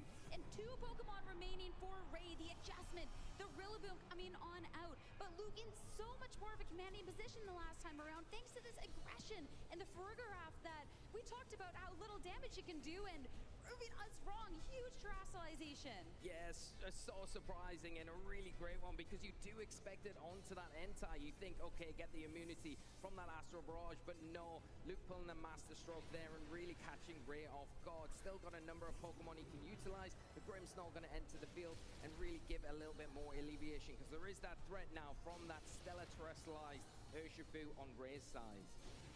The Surging Strikes, though, less damage because we've already used up the boost from that one, as Rillaboom is just going to be dealing that last little amount of damage into the Farigiraf to finally drop it down. This point, it has done what it needs to do, and Luke can freely bring something out onto the field to support this Grimmsnarl, which in this case can also try and make sure you outspeed and start going for these Thunder Waves. Yeah, and that's the thing. Okay. We're going to be really useful here. The screens, you've got to reflect if you need to, but the big important Pokemon that you want to bring out onto the field right now is going to be that Miraidon, overwriting the terrain, winning that terrain battle, and now you are instantly pressuring that Urshifu. The Rillaboom can resist, and it does have the Assault Vest, so we'll be able to take those attacks a little bit better, but not considering it. Locked in cancellation, tied up. We are going to a Game 3. What a change of pace. Luke won. From Luke in this match. Outpaced in the first and really pressing on the pedal. And from the get-go, being able to be in such a better position with this Entei, and then all of a sudden having this backup damage threat of this Farigiraf was absolutely fantastic. And being able to catch off on that turn, the survival past that Psychic thanks to that immunity and fire off with a boosted foul play was absolutely everything. Yeah, the Sacred Fire here, as you're seeing, getting rid of that Amoonguss like early on in this match was really key. You thought things didn't look too good though when the Urshifu came in. It went for that Stellar Terrestrialization and it was really threatening that Entei. But the surprise there, the support Pokemon all the way through, they've just been chipping things down. Was the one to terrestrialize, getting rid, surprise KO onto that Calyrex. Maybe Ray got a little bit complacent in that little part of the match. I mean, that's not going to be a mistake that's made again. No. That is absolutely for sure. An adjustment being made, but just a little late at that point. Everyone gathered up here now. We got a Game 3 for everyone here for our Senior Championship final. And so back and forth between the sets. I don't know which way this is going to go. Yeah, it's really tough to call because you look at Ray's side, if he gets that Calyrex, I think you want more utility out of the Amoonguss because I think the one thing that you would say the difference between Game 1 and Game 2 was the Amoonguss was able to support for a lot longer where it kind of got taken down really quickly without really much return in that second game, and that was the key. That's what Luke really needs to do. I think getting rid of that Amoonguss, getting rid of the Urshifu as soon as possible allows the Entei and then the Miraidon to kind of really have that big impactful force on his side of the field, but also at the same time you can't get carried away. You've got to keep that Calyrex in check. You've got a perfect Pokemon to do that though with the Farigiraf, you know? Comes onto the field, it gets that electricity boost, so when those physical threats like the Urshifu come in later on, it's not really so worried about them, especially with the Rillaboom as well. They're the two physical threats that were at the end of that game too, but that Psychic Seed really helping out. Just let it have that longevity a little bit more that we might sometimes forget about because it's activated so early on, and Luke keeps it on the field that entire time. For these trainers, one about to make history, one match away from becoming the world champion here in Honolulu in the seniors division. For Ray, message to Luke. the Scarlet and Violet era, and for Luke, the final way to be ending off his time in seniors. Let's make some noise and get into Game 3 here. Adjustments, Calyrex next to the Urshifu, Farigiraf, Miraidon yet again for Luke. Yeah, nice adjustment here. Again, going from that Amoonguss into the Urshifu here. You've got that immediate damage. If you are the Calyrex, if you are the Urshifu and raise that the field, you maybe protect that Calyrex here, maybe protect the Urshifu here, scout out what the Miraidon's going to do again, or do you try and play into that, maybe expecting Luke to expect that from your side of the field, switch that Miraidon out, maybe go after that Farigiraf because of how threatening it was in that second game. Remove that from the field, you remove the armor tail, you kind of free up some of your more options where you've got access to those priority attacks as well. You don't need to worry about the trick room either, so your Calyrex can breathe a little sigh of release when that Pokemon has gone down. Every match so far, we have seen the double protect on this first turn, but Ray is gonna go on the offensive. Astral Barrage, nothing into the Farigiraf, but a lot of damage into the Miraidon. The follow-up, but it's going to be a Draco Meteor miss into the Calyrex. That could have been everything, but instead, down on the very first turn in the match. How devastating! That is so unfortunate for Luke, going for the Draco Meteor and missing. You would have got such a good return there from that Pokemon, keeping it on the That was field. cool. The Psychic Noise coming into the Urshifu, taking it down to its sash, but not enough. Ray taking a huge advantage because of that miss and because he's been brave and not protecting that first turn, going for pure damage. The bounce back you have to have from that. Losing the restricted on the first turn, you can't come back from that. If you have something like the Entei, there is possibilities, but absolutely devastating. This is going to be an uphill battle from this point on. In the Calyrex, it has not been damaged whatsoever. So even if the Entei does target into the Urshifu here to take it down, the Calyrex will be able to respond. Yeah, we'll be able to respond, and it probably in that position now where it could go for a nasty plot here, maybe even go for a Terastallization here because it's still available on the race side of the field. Entei's going to use Extreme Speed and Urshifu. An advantage of here, can Terastallize that Entei now. Go for that Extreme Speed, get rid of the Urshifu. Once that's gone, then you can start concentrating on that Calyrex a little bit easier. You don't have to worry about the Astral Barrage so much, but you still have to worry about that Psychic. You've got the Farigiraf there that can help with speed control. You can flip the dimensions. The Amoonguss isn't on the field right now. If it is in the back, though, that becomes a little bit risky because your electric terrain is now on a timer. In the turn 2, it's time for the Terastallization. The Farigiraf, last time, game 2, we saw that foul play coming out from that Terastallization, and what it was able to do to the Calyrex Shadow Rider. Can it do what the Miraidon could not? Told ya. Urshifu goes down. Is there going to be the follow-up from this Farigiraf for a double KO onto this turn? We have to get past this Calyrex first as Psychic into this Entei instead. A lot of damage, but not enough. This is going to be the moment, Mo, for Luke to see if he can come back into this match, and it will be that foul play. Took the KO last time around, and it will again. Calyrex, one-hit KO. Seeing the Draco Meteor miss that turn 1, deciding I'm not going to settle on that. I'm bringing my Entei onto the field. I'm going to use that Extreme Speed. Entei, not Entei. In the Urshifu, and go once again for that successful Terastallization. I've got. And get rid of the restricted on Ray's side of the field, leveling the playing field going into this next turn. We talked So about the Farigiraf. importance of the Entei, but this Farigiraf has been MVP so far, doing what the restricted could Farigiraf, Ray down to final 2 Pokemon. Psychic, It's the support and it's the Amoonguss. Raging Bolt. The Raging Bolt, since it's been introduced in the format, has definitely been a force to be reckoned with, and this one does have the potential for that damage with that Life Orb. Can it I don't know, do maybe. enough, though? It doesn't have access to that priority thanks to that Farigiraf, so it has to go slow but steady to take these KOs. I wouldn't do much. The thing is, you really want to utilize that Thunderclap in this situation, but with that Farigiraf on the field with the Armor Tail, that is blocked until that Pokemon exits. The Amoonguss as well is going to be heavily threatened from that Entei now with the Sacred Fire. It's going to do a lot of damage into that Pokemon, but maybe scouting out a Protect from Ray's side, the Entei going for a Protect of its own. Amoonguss as well, not wanting Yeah, to flip take side. attack from this potential Entei. So it's going to be the other 2 to act on this turn as Raging Bolt targets into the Farigiraf. It's going to be hanging on this turn, though. Not going to be full, but Psychic Noise targeted into Protected Mushroom instead. Yeah, and that's a really nice play there. Getting some damage onto the Farigiraf as soon as possible. Prioritizing getting rid of that Pokemon is really what you want to do. We talked about the importance of that Armor Tail. It is going to be something you have to remove as soon as possible to kind of free up the ability to use that Thunderclap. Some of those priority attacks that are going to be so useful in closing this game out. Ooh. Sacrifice the Amoonguss here and go for that Rage Powder to try and draw in some of those big threatening attacks from Entei on Luke's side of the field.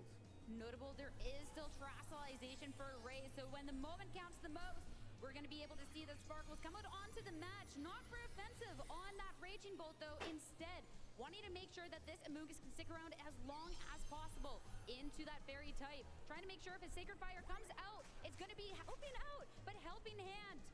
Can we get the damage here? Rage Powder, the Amoonguss is You got the damage with the Raging Bolt. You need to keep this Pokemon safe. But is this going to be enough? You drop the weakness, and you're going to take this hit. But you take the burn. It's a burn. It does survive, though. That's all Ray needs to do for this one turn, because maybe that is enough to remove the NZ from the field. And the Thunder... And ooh, that's good. That down, not into the Farigiraf, so that gets to stick around for a little bit longer. All right, we got these two Pokemon, the Burnt Little Mushroom, on a little bit of borrowed time as we get into the ending of this game number 1. Luke, this You can only bring out once well trained as one more. as well on this full health. Yeah, the Amoonguss now in a good position to just go for another one of those Rage Powders. Can the Raging Bolt get rid of this Farigiraf on Luke's side of the field? And then it becomes pretty much a one-on-one situation. You've got the more offensive power on Ray's side. So it's all for Luke to do here. Rage Powder coming out as a light screen is set up. Trying to make sure that you can out-damage your opponent, not take too much as Thunderbolt into the Farigiraf, more than enough to bring Luke down to final Pokemon. And with the Sportive one, and the only move of choice being this foul play, does Luke have enough to close this out?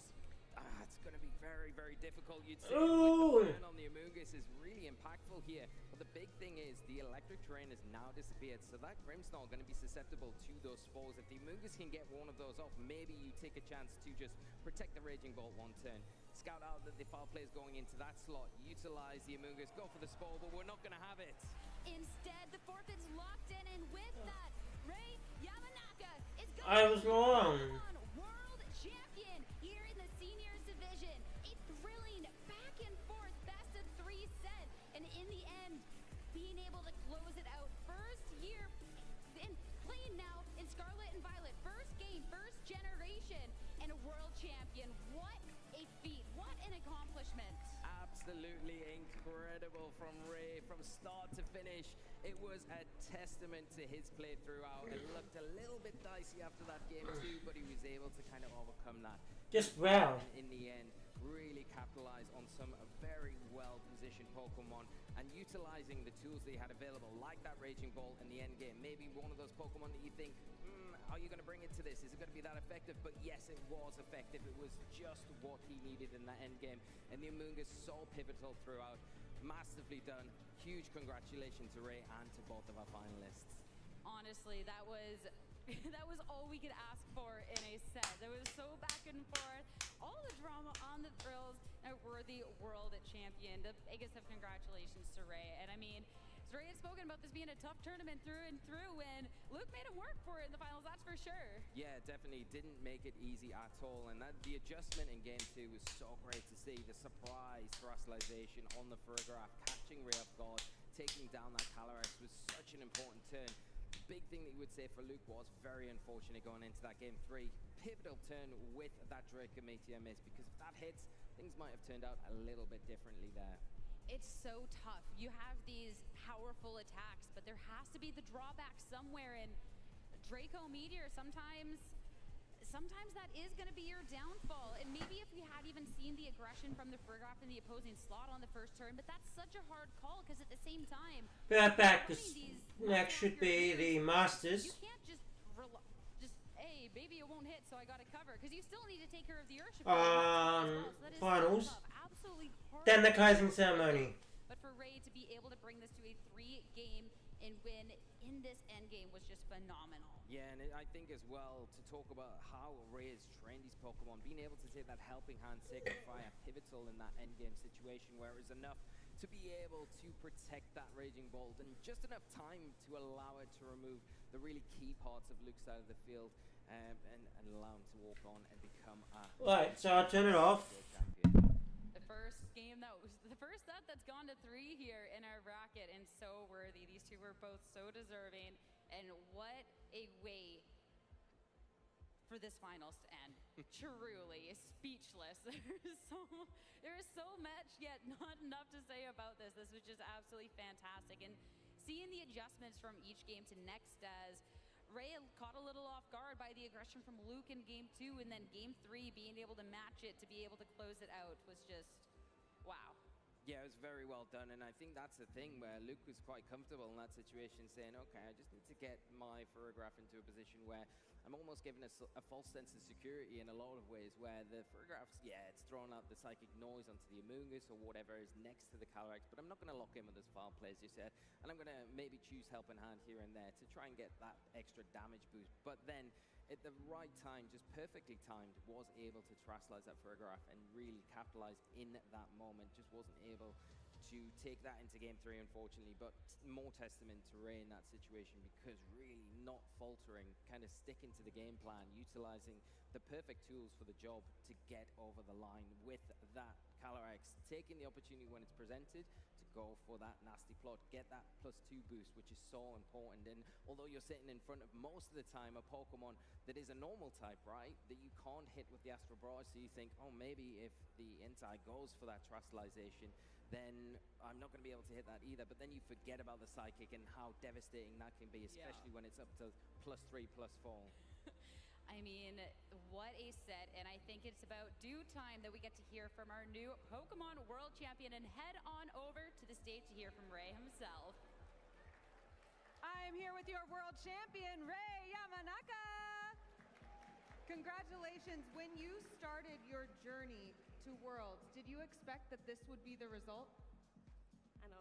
世界大会に向けていろいろと準備してきたと思うんですけども、まさか世界チャンピオンになれると思いましたか？全くそんなことは考えていませんでした。とても嬉しいです。I had no idea that I would be the world champion. I didn't think I'd be able to do that at all, but Back. I'm really happy that I did. We're so proud of you as well, and you are upholding an amazing tradition of Japanese world champions. How does it feel to be representing Japan as a world champion? 日本選手の代表として勝てたっていうことで、すごい嬉しいと感じてますか？はい、とても本当に嬉しいです。Yeah, I'm so happy I was able to win as a representative of Japan. And is there anyone here cheering for you or watching online that you want to say hello or thank you to? 今見てるご家族とか友達とか今応援してくれてる人に挨拶とかメッセージありますか？ああ、そうだな。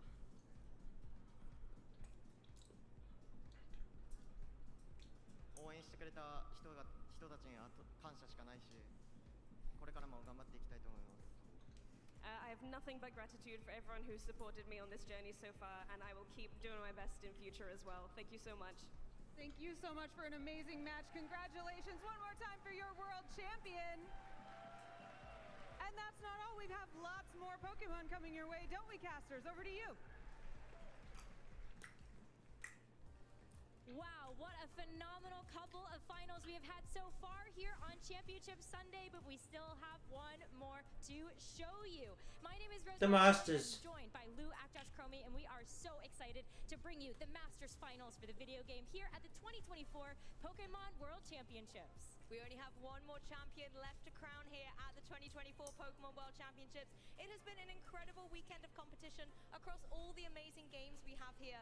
But now it is time for the Masters Division on the video game side of things.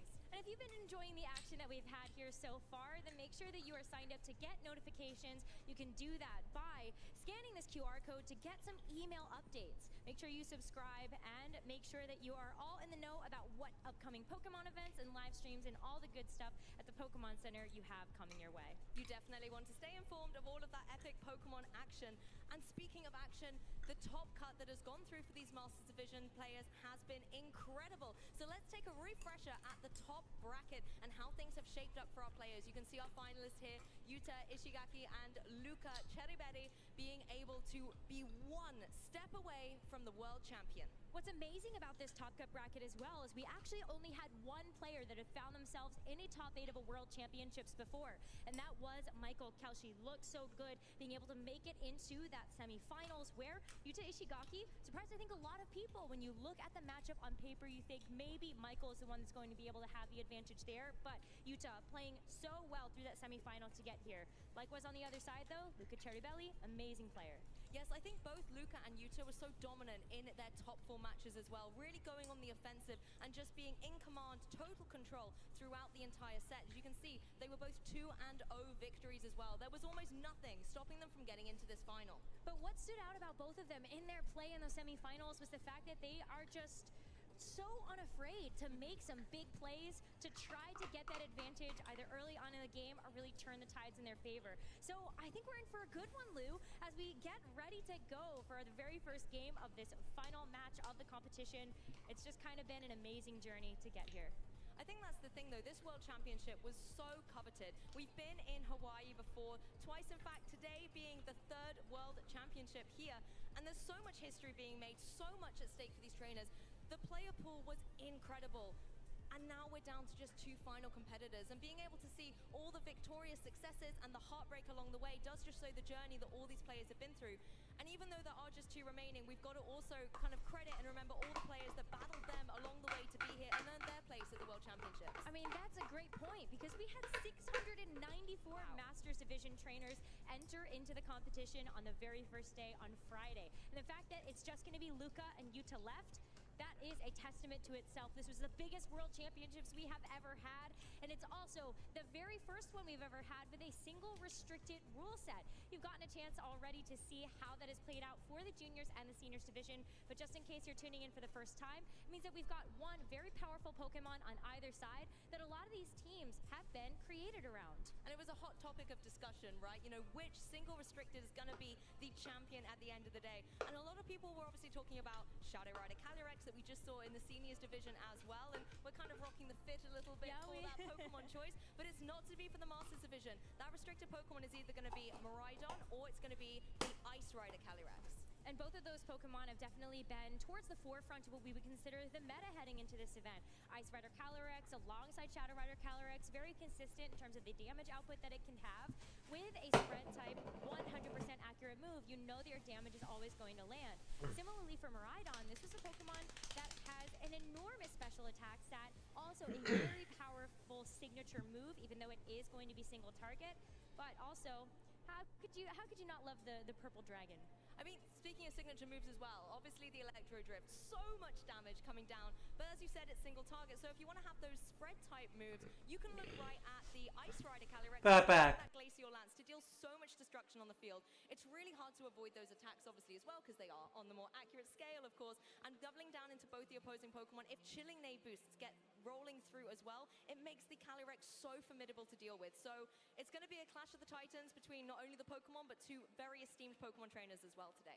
Even though we kind of expected to see Miraidon and Ice Rider Calyrex both towards the top tables of our competition, I think what's been so unique to watch is just how all of our trainers actually approached how to build around that. For Miraidon teams, in the past couple of weeks, we've really started to notice a trend where Miraidon has been supported by Pokemon like Whimsicott, Farigiraf, but then it's sort of about how do you round out the rest of the team that becomes a bit more predictable. You always want to have sort of that Fire, Water, Grass core if you can, and in this case, we do end up seeing sort of a decision made between what type of fire type you would like to have, but on the other side of things, Yuta made such a creative approach to building out an Ice Rider Calyrex team that's going to be so fun to watch. And I think those Terra types have really come to the forefront as well. Some trainers opting for really offensive Terra types to give an extra boost behind the damage of their moves. But then we've also seen a lovely change and transition to more defensive Terra types as well. Particularly on Pokemon like Miraidon that we've been talking about, the Terra Electric was reigning supreme when we first were able to access this Pokemon. But now coming into the Pokemon World Championships, we're seeing some more defensive plays. Things like the Terra Fairy in action that not only provide some little defensive coverage from those powerful Draco Meteors in the mirror, for example,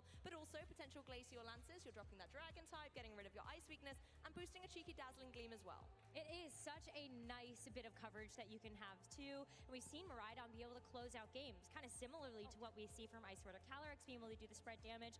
Chip down those Pokemon enough, then the Miraidon can clean up the rest of the work at the very end of the day. And sometimes you need a helping hand on your team as well, whether it is literally a helping hand from something like Iron Hands, or the move choice from Farigiraf, for example. All those supportive Pokemon are the key components to enabling those restricted Pokemon to shine in their signature roles on the team. Iron Hands definitely is a Pokemon that, since we got Miraidon with the Hadron Engine in the field, bringing that electric terrain, activating the Quark drive ability of the Iron Hands while allowing it to still look fashionable with its Assault Vest, has really enabled it to come back into the meta, and it definitely hasn't disappointed, and it's on the roster today. It really has been amazing to see how Iron Hands has slotted itself back into the fray. At the very beginning of Scarlet and Violet, when it first became legal to use in the format, it was everywhere. Oh yeah. It's so bulky, but now that it has the Quark Drive and you get a chance to have that attack boost, it can also deal a significant amount of damage to shore up the matchups in a way that maybe the Miraidon can't necessarily do all by itself. But when it's come down to the Ice Rider Calyrex teams that we've seen, you know, what's sort of the evolution there is you look at Ice Rider Calyrex, it's naturally very slow, like Iron Hands, but Ice Rider Calyrex nowadays doesn't necessarily always have to operate in Trick Room to actually be powerful.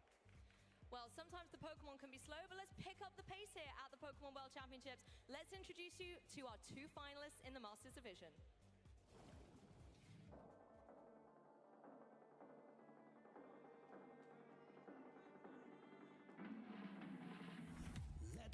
Let's go, we've been waiting all year, and we're so ready for this.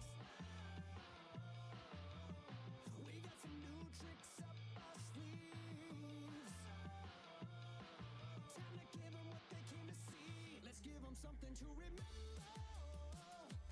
We can give it all we got tonight. We're not going home till we win the fight. So let's put on a show.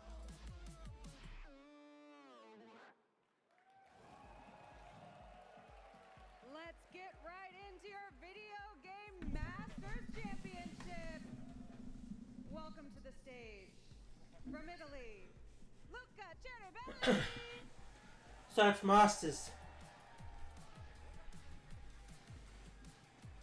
And from Japan, Yuta Ishigaki.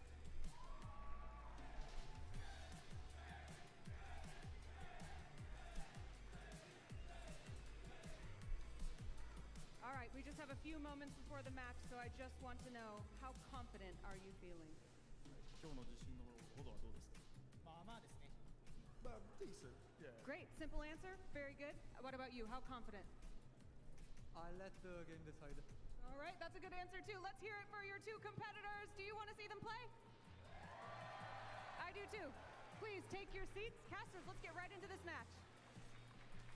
We're going to keep it short and sweet here as we try to allow our competitors to get ready to go for this World Championships. So exciting because, Lou, we're going to be crowning a new world champion here this weekend for the Masters Division. I mean, Anna just asked the question. I definitely want to see them play, and it sounds like the crowd does as well.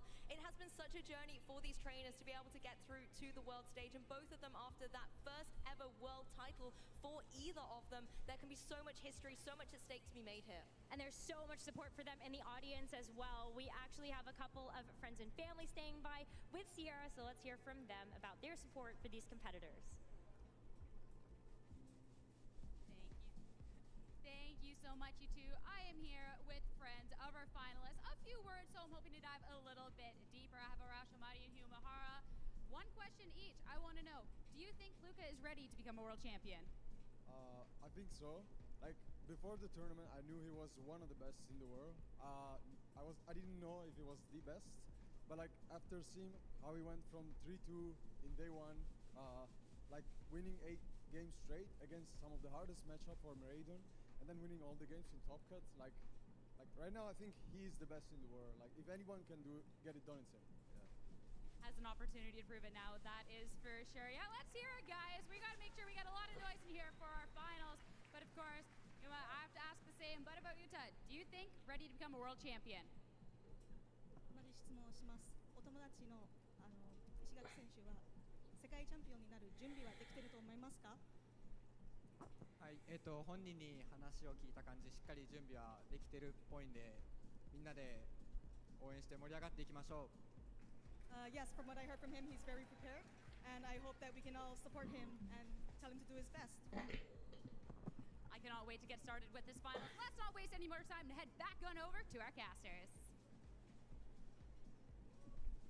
Thank you so much for those words of encouragement for our competitors. There it really is no surprise why both of them are here. We talk about them being prepared and ready to go for this Masters Finals. Let's give you a little bit of insight why we expected to see them here in the first place. On your left, you have Yuta Ishigaki, who came into this event with just so much experience playing the video game, over 10 plus years having actually played this game, and also came in as one of the favorites from the Japan National Circuit. Exactly, so much consistency in recent times, as well as having over a decade of veteran experience that he's going to be able to pull on here and can remain composed on the world stage. His opponent, however, in the form of Luca, has a lot of accomplishments as well. If we just look at his World Championship history back in the 2022 World Championships, he finished top 64. The following Worlds in 23 finished in the top 32, and then has gone even further here in 24 to be at least second place. And who knows, in a matter of minutes, we might find out if he's going to get the #1 spot. But also more recently at the Bologna special event in Europe, was able to get second place. So he knows what it takes to be able to get to this point, but he also knows how it feels to get second. He wants to get first. Absolutely. Both of our trainers really looking forward to that world champion title. But Lou, who do you think is going to actually win this championship? Do you know what? I could have made this decision on an absolute coin flip. It is so close between both these competitors. Yuta has so much offensive pressure with the Pokemon choices on his team. But let's be honest, I got to be rooting for Europe here. Luca Cherrybelly, he's going to be the one for me. I was also on the fence on this one because I think there's so many different things that Luca can do in order to win this match, but right now the onus is on Yuta to really What Pokemon do that, IRC? to try to throw Luca off his game, and if Yuta can just kind of go for the gold in those first couple of turns. Oh, I see. That's Agapon. Plus, I am a lover of Miraidon, so I love to see that here in the final. Definitely one I'm going to be keeping my eye on as one of the newer Pokemon that we've been able to play with in Pokemon Scarlet and Pokemon Violet as well. So it's nice to see it, and it's kind of I'd probably say Luca. on the world stage and see what it can do. Yeah, but the Ice Rider Calyrex, it has been a little bit underrated as we've taken a look at maybe some of the online tournaments. Heading into this weekend as a lot of our trainers try to prepare for the very best of the tournament. But now I think for Yuta, this has just been such an accomplished Pokemon for him. One thing though that Yuta has not faced yet, despite all of the preparation that he has put into this tournament, he has yet to face a Miraidon. So this is going to be his very first experience in the entire tournament here in the finals. Isn't that wild that you can go through the whole Pokemon World Championships and this is the first time, I mean, better late than never, I guess, to face down against a Miraidon. And he certainly does have some tools in his team composition to be able to deal with it. But just a little refresher as well of both of these contenders. You can see that they already have a lot of accomplishments on their roster, and as of today, they're going to be able to add one more. One more. Both of them looking for that big finish. Yuta actually, though, being able to do so well in these online qualifiers, I think it speaks a little bit to just how you're supposed to be able to play maybe some of these best of ones, those one-game sets. It can be very impressive and also very difficult in the moment to figure out maybe what kind of game plan you want to go for, but this is certainly a team that can really try to throw people off guard with. When we take a look at Ice Rider Calyrex teams, we really have seen more often than not at the very beginning of the format leaning heavily into that Trick Room mode, but as we started to progress and move towards the World Championships, really has been a bit more about trying to be a little bit faster. But there's no tailwind on this Pelipper. Exactly, but Yuta does still have a lot of speed options here. You have very speedy Pokemon in the form of the Iron Valley, and particularly when it gets that booster energy activated, as well as the Landorus with the Choice Scarf. So you have the two fastest things out of this composition of 12 Pokemon that could be in this battle. You also have the utility to go for Trick Room in the form of Calyrex. So Yuta really does have that in control, and then we'll be forcing Luca to have to adapt to that very early on in turn 0. And on Luca's side, with this Miraidon, again, a very classic composition around this particular Pokemon. But when you look at maybe how Luca might want to try to approach this game plan versus Yuta, you're really looking at the Miraidon, the Iron Hands, to be able to take advantage of the electric terrain Miraidon is going to set, and potentially this Farigiraf. That's the thing, it swings and roundabouts of the electric type Pokemon here. Miraidon on the very fast and offensive side, Iron Hands a little bit more stocky, a little bit more slow and steady. So Luca does have the tools to be able to adjust accordingly to whatever Yuta is throwing down. And you can see here, perfect preparation, staying with the former world champion Arashi Mardi, who you heard from earlier, winning back in 2013. Could Luca be winning here for Italy in 2024? Let's go ahead and find out, everybody, as we jump into the very first game of the Masters Finals of the 2024 Pokemon World Championships. For Luca, you are right away going to see this Miraidon next to this Urshifu, but for Yuta, it is going to be the Pelipper and the Landorus. This Landorus is in such a commanding position at the moment. You've got the rain on the field, so that not only allows Sans's Storm to be able to deal 100% accuracy, but Pelipper is also rocking that helping hand. If you can give a boost to the Landorus with Sheer Force as the ability going through for something like a Sans's Storm, that is going to be able to remove the Miraidon from play. And the Landorus, it sees the perfect target on the other side. This Miraidon with the Terra Fairy is going to be weak to the Sludge Bomb, but it's also being pressured down by those super effective Sandsear Storms. So this could be one way that we actually need to see Luca make one of these split-second decisions. Do you try to get yourself off the field with something like a Volt Switch, it's going to come down to this first turn. The Urshifu on Luca's side as well, having that focus sash gives it a little bit of flexibility. You can apply a lot of pressure with something like the Surging Strikes, particularly boosted up by the opposing Pelipper's Rain. Yeah, something Luca's gonna win. Way of getting through that opposing Landorus, but let's see how this turn is going to play out. It does have a focus sash, so it's going to be able to withstand one of those hits as well before the Pelipper may be able to follow up. But that's why this Miraidon is going to be forced to have to manually switch off the field. It's going to be the Iron Hands that takes its place, hopefully able to take these hits also. You see the attack boost come through from this Quark Drive as, look at that, there is a terrestrialization. Yes, the Iron Hands joins the field. It is holding that Assault Vest, so it's going to be able to, withstand a decent amount of the special attack that the opposing Landorus is able to throw its way, but it is going to go for that defensive Terra type into the Ghost typing here as well, as Pelipper does use its wings to give a helping hand to the Landorus. This is one way that the Pelipper can bypass some of these speed interactions, just be able to help out as the Sludge Bomb gets tanked here by his Iron Hands. In response, this Urshifu with the Surging Strikes, it's going to be 3 hits, and this Landorus, that's going to be the only thing it gets to do for this game number 1 as it goes down. Fantastic play by Luca, the one-hit KO, removing this threatening Landorus from play. I love the way Luca was able to pivot this in here. From Yuta's side, it looks like he was thinking that Miraidon is going to go for the Terra Fairy. So then it's going to be a lot more vulnerable to something like the Sludge Bomb coming through from the Landorus. So a fantastic switch by Luca, not only using that Assault Vest to take the attack, but enabling the Urshifu to come through and get that damage on the board. Was a very tough turn for both of our trainers having to think about that, right? Is that Terra going to come through? Are you actually going to see a switch? And so both of them really having to make that quick decision. But where do we go from here, Lou? Because right now, Yuta is going to be down 1 Pokemon and critically down the Terra. It's gone. That's very true, and it's going to be interesting to see which Pokemon Yuta has in the back. If it is something like that Ice Rider Calyrex, you can start getting into a position where you might be able to set up the Trick Room and gain a little bit more momentum on your field. And we are going to see the Calyrex join the battle here now. This is your big offensive powerhouse. And again, you have the utility with something like the Pelipper to be able to go for a helping hand here, just to be able to boost up some extra damage. Or at the same time, try and deal out some big damage with a Hurricane, because those do hurt, considering it's holding a Life Orb. Yeah, but the problem here is that because that Terra is gone, this Calyrex can't even go for defensive Terra with the Terra Grass. Maybe a little bit of good news for it is Luca is going to remove the Urshifu from the field in favor of that Miraidon. So what is going to happen on this next turn as you see the Hadron Engine activate once again, and Calyrex is also going to get out of there. It's a little bit of a bait here, actually, as Amoonguss joins the field. So we do see this kind of slower mode in the back that was kept for Yuta as the fake out comes through into that Amoonguss. Going to be able to retaliate with a little bit of Rocky Helmet as Pelipper does go for that Weather Ball. Is going to be bringing the Water type attack down into Iron Hands, but not enough to get the knockout. The bulk there really prevailing for Iron Hands. Not quite enough, but now this Amoonguss is on the field. While it's not going to be able to go for something like the Spore because the electric terrain is active, none of these Pokemon will be able to get put to sleep. It does have the opportunity here to go for something like Let's get back into it. Just get a little bit of damage down, but it can also go for the Rage Powder. So nobody's lost Pokemon.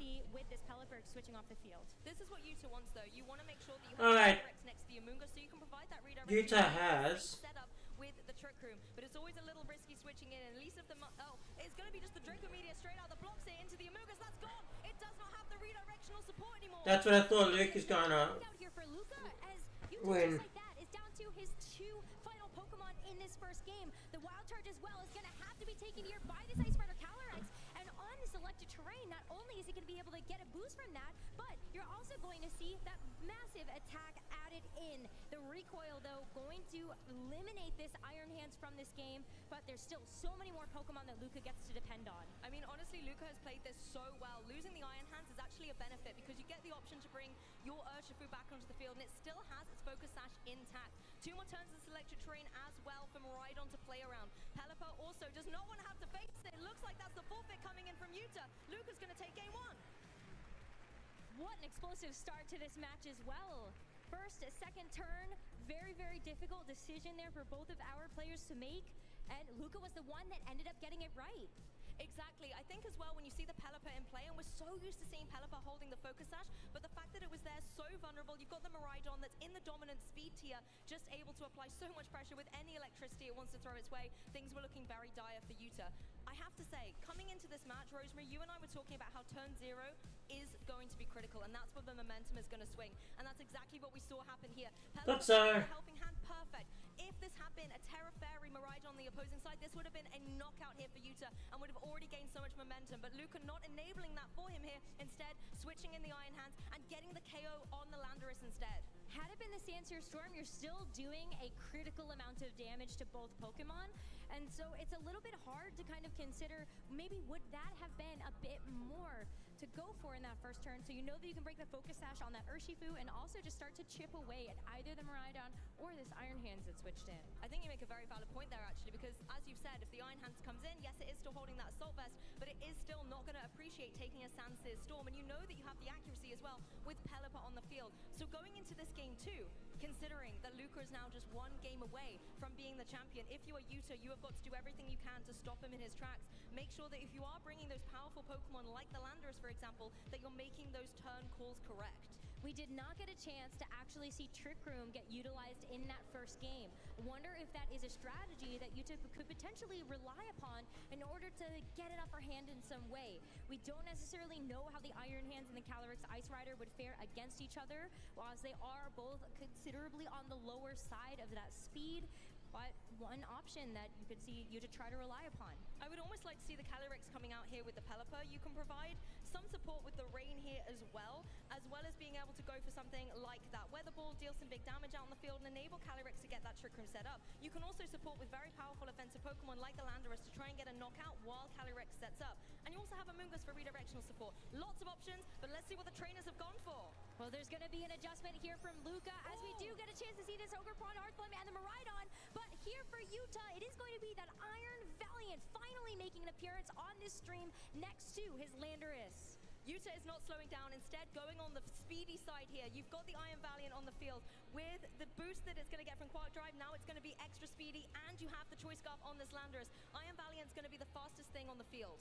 And that Landorus not too far behind it either. And so now, Luca's gonna have to figure out what to actually go for here. With this Iron Valiant, it is running Spirit Break, so that is one way that you can start to control a bit of the special attack output from this Miraidon, because you have no way to actually remove the terrain. So it's always going to keep that Hadron Engine boost to its special attack.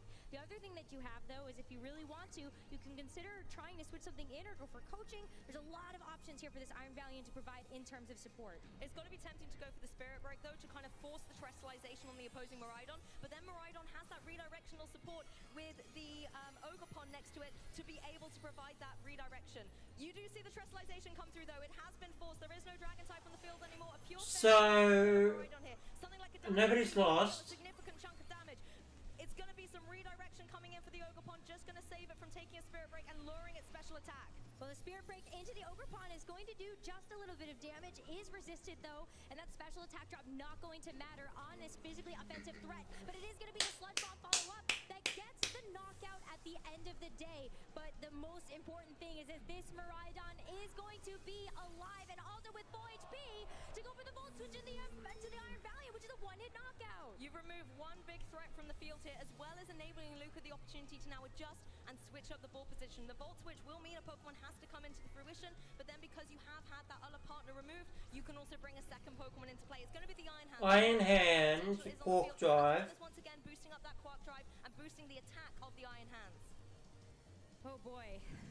We've got two future Paradox Pokemon in this match, but it's going to be Iron Hands that continues to prevail above all right now. Do you know what I wonder, though, is if Yuta is now going to completely switch things up here. You went with the fast mode front and center. Now you have the utility to bring in something slower from the back. It is that Calyrex Ice Rider, and you have the offensive pressure from something like the Landorus that could go for a lot of damage right now into both these opposing Pokemon. If you've got the Calyrex in play, you can try and get the Trick Room, and if there is indeed something like the Amoonguss in the back as well, that could be a fantastic endgame state for Yuta.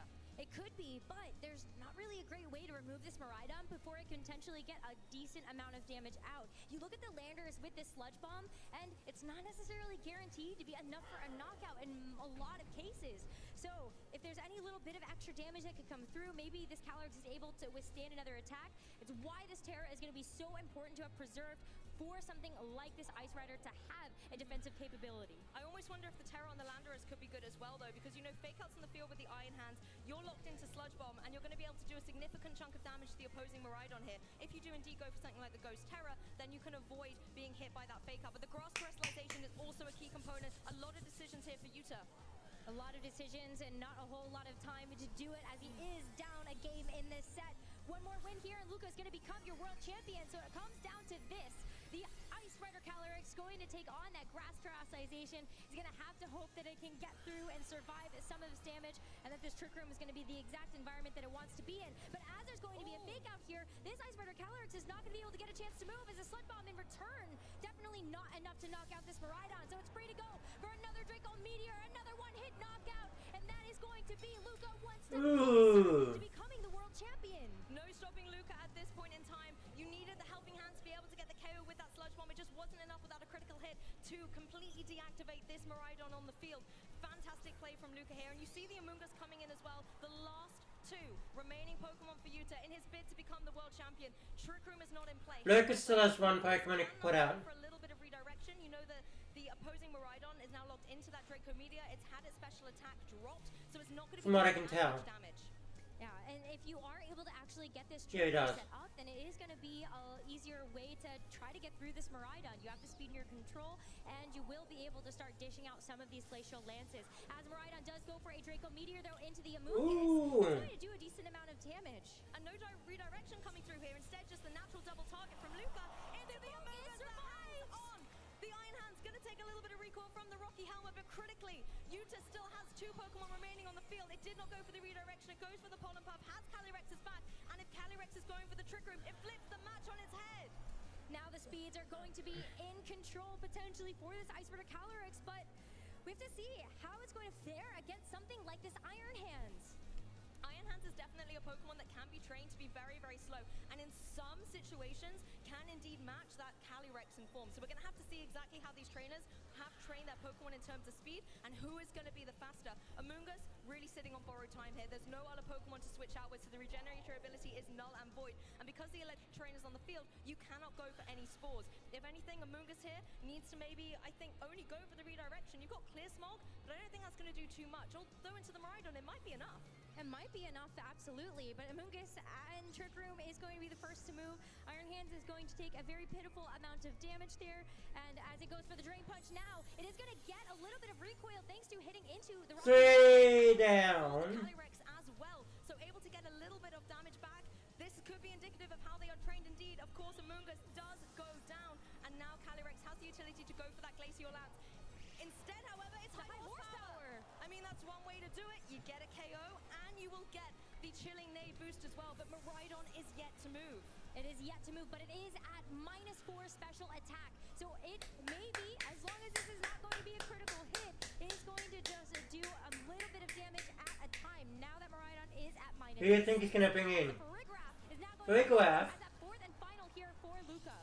This is not what you want to see if you are the Calyrex here. Not only is the Electric Sea boosting up the defense on Farigiraf's side, but it is rocking that foul play. And as your attack boost from Chilling Neigh get higher and higher, foul play's potential gets bigger and bigger. Calyrex going for the Glacial Lance. However, this is going to be enough to get the KO on Miraidon, but Farigiraf, no, it's still here. It's going to have to take another one of those. It's going to have to take another one, and it's going to have to survive another attack coming in from this Farigiraf. And so, as we see the Chilling Neigh boost come up one more time, it's going to be even more detrimental as the foul play goes into the Calyrex. It brings it down so low. So close, but Calyrex hanging on. It is now a 1v1. Calyrex is going to move first. This is a single target down into the Farigiraf. And that's going to be enough. Game 3 between Yuta and Luca. Does it get closer than this, Pokemon trainers? Game 3, Masters Division, Pokemon World Championships. I'm on the edge of my seat. I'm not even in my seat, Rosemary. It's that intense. Oh my goodness. Here we go. I cannot believe how down to the wire that went. So much to take away from the last couple of turns of that game. As we ended up seeing the Trick Room get set up, the Iron Hands did move first in Trick Room. What an interesting takeaway from that game. Trick Room was honestly very interesting here. Not only were the speeds, like you said, with the Iron Hands and the Calyrex interesting, but the key thing for me was that Amoonguss. It was able to hang on 2 hit points remaining. That was the completely pivotal thing. And you can see the celebration there from Yuta, knowing that that was clutch to be able to close out the end game. But also, I love the turn where that he set up the Trick Room and did not go for the redirection. Instead, going, okay, Luca, if he goes down into the opposing Calyrex, then it's over anyway. But if he doubles down into this Amoonguss and I allow it to have the Pollen Puff boost, that's exactly what Calyrex needed in the end game as well. So fantastic to see that come into play. It did. You could see just how much that HP differential got made up there from that Pollen Talonpup, absolutely. I mean, there you go. Even just being able to deal that Rocky Helmet chip, you can see Luca was a little bit disappointed not being able to actually get the knockout there. And so as this Iron Hands gets to go for another attack, it has to take that high horsepower, ends up getting knocked out for all of its troubles. But then we finally get into the last couple of moments where it's the Farigiraf with the foul play versus this Ice Rider Calyrex that had those attack boosts from Chilling Nay. Honestly, that can be so detrimental. If you get those attack boosts up, we know how much damage Foul Play is capable of. But look at that, 35 hit points remaining. And I would be so interested to go back and do the maths on whether that Pollenpuff was indeed super critical towards the end. Farigiraf goes down though, the single target doing that extra bit of damage to push it over the edge, as well as obviously having had the boost just meant that it was going to be a fall for the Giraffe there. But now, Pokemon trainers, it is game 3. One game separates these two trainers from world champion and runner-up. Cannot believe this is what it all comes down to. You can feel the energy right now as both of them get locked in and ready to go for this third and final game. We ended up seeing a really good adjustment from both of them as well as we headed into the second one. The Ogerpon Heartflame there for Luca, the Iron Valiant making an appearance there for Yuta, and even though we didn't get a chance to see the Iron Valiant do too much, it did force out a Terra that helped Yuta navigate through that game just a little bit better. But Lou, everybody, let's get ready as Game 3 is upon us here at the 2024 Pokemon World Championships between Yuta, Ishigaki, and Luca Ceribelli. The leads are out once again. Miraidon with its best buddy Ogerpon by its side for redirection. And now we have got the Speedy, we have got the Iron Valiant, and the Calyrex Ice Rider. Both of them on the field right now. It kind of forces your hand. What sort of mode would you potentially want to go for? And let's not forget that this Iron Valiant has the opportunity to go for coaching that would help to increase the attack stat of this Ice Rider Calyrex right away.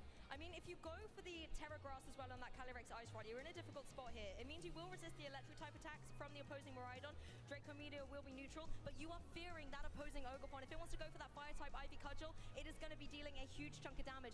But whether or not with the coaching, being able to boost up your defense as well, that's going to be able to put you in a survivability spot is yet to be determined. And if there is not a terrestrialization coming through from that Miraidon, a Glacial Lance is going to hurt like a trap.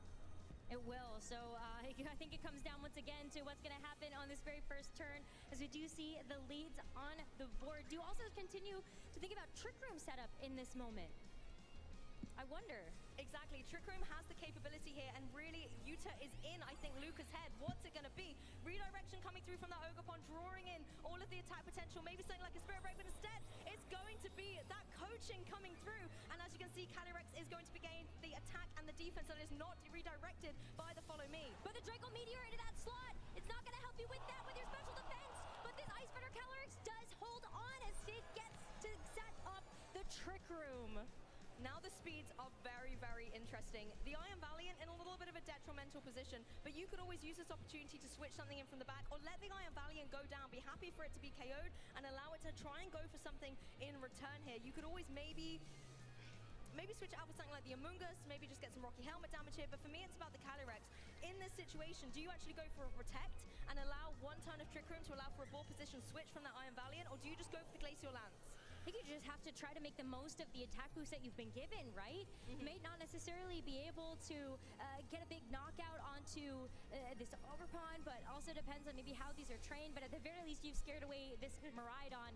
It is going to retreat, and instead, it is going to be the Iron Hands that takes its place. So let's see what happens from here after we see this attack boost for the Iron Hands. Well, Yuta doesn't necessarily want to see this Iron Hands. We know that it has the potential to be faster in Trick Room against that Calyrex, and with the very low HP remaining, it's got something like a Fake Out, should be able to get the edge on it. The Pelipper joining the field though, bringing that range. The Pelipper. To enable none of these fire type attacks to deal as much damage, but Ogerpon playing defensively and going for that Spiky Shield.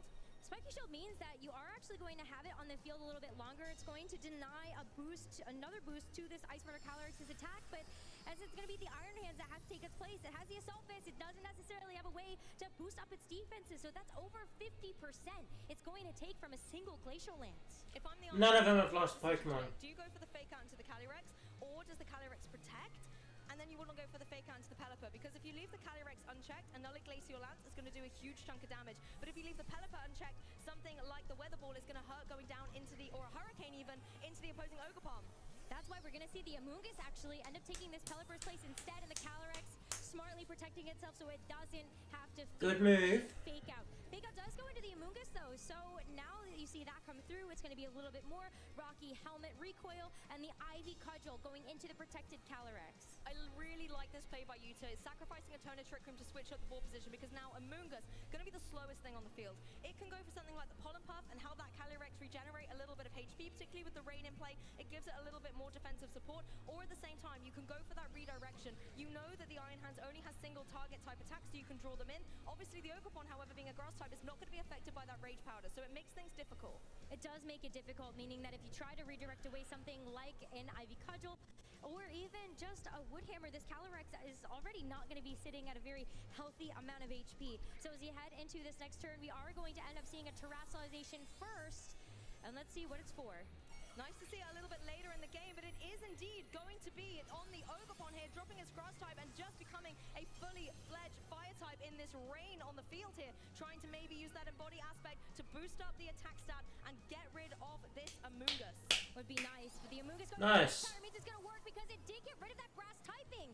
So it's going to draw this attention away from this Ogerpon, as it also has to take the low kick. Another little bit of chip damage down to this Iron Hands as the Glacial Lance hits into both of these targets. The Iron Hands is definitely going to go down, and the Ogerpon, now that it has removed that grass typing, it still only takes about half of that damage. It's still going to be vulnerable though, considering that's another chilling Nay boost that the Calyrex has got. The Ivy Cudgel going to come through in the Rain down into this opposing Amoonguss. It's going to be able to hit hard, and it is enough to get the knockout. They both lost a Pokemon that turn. That is what you can see from just this embody aspect attack boost, really trying to help out there.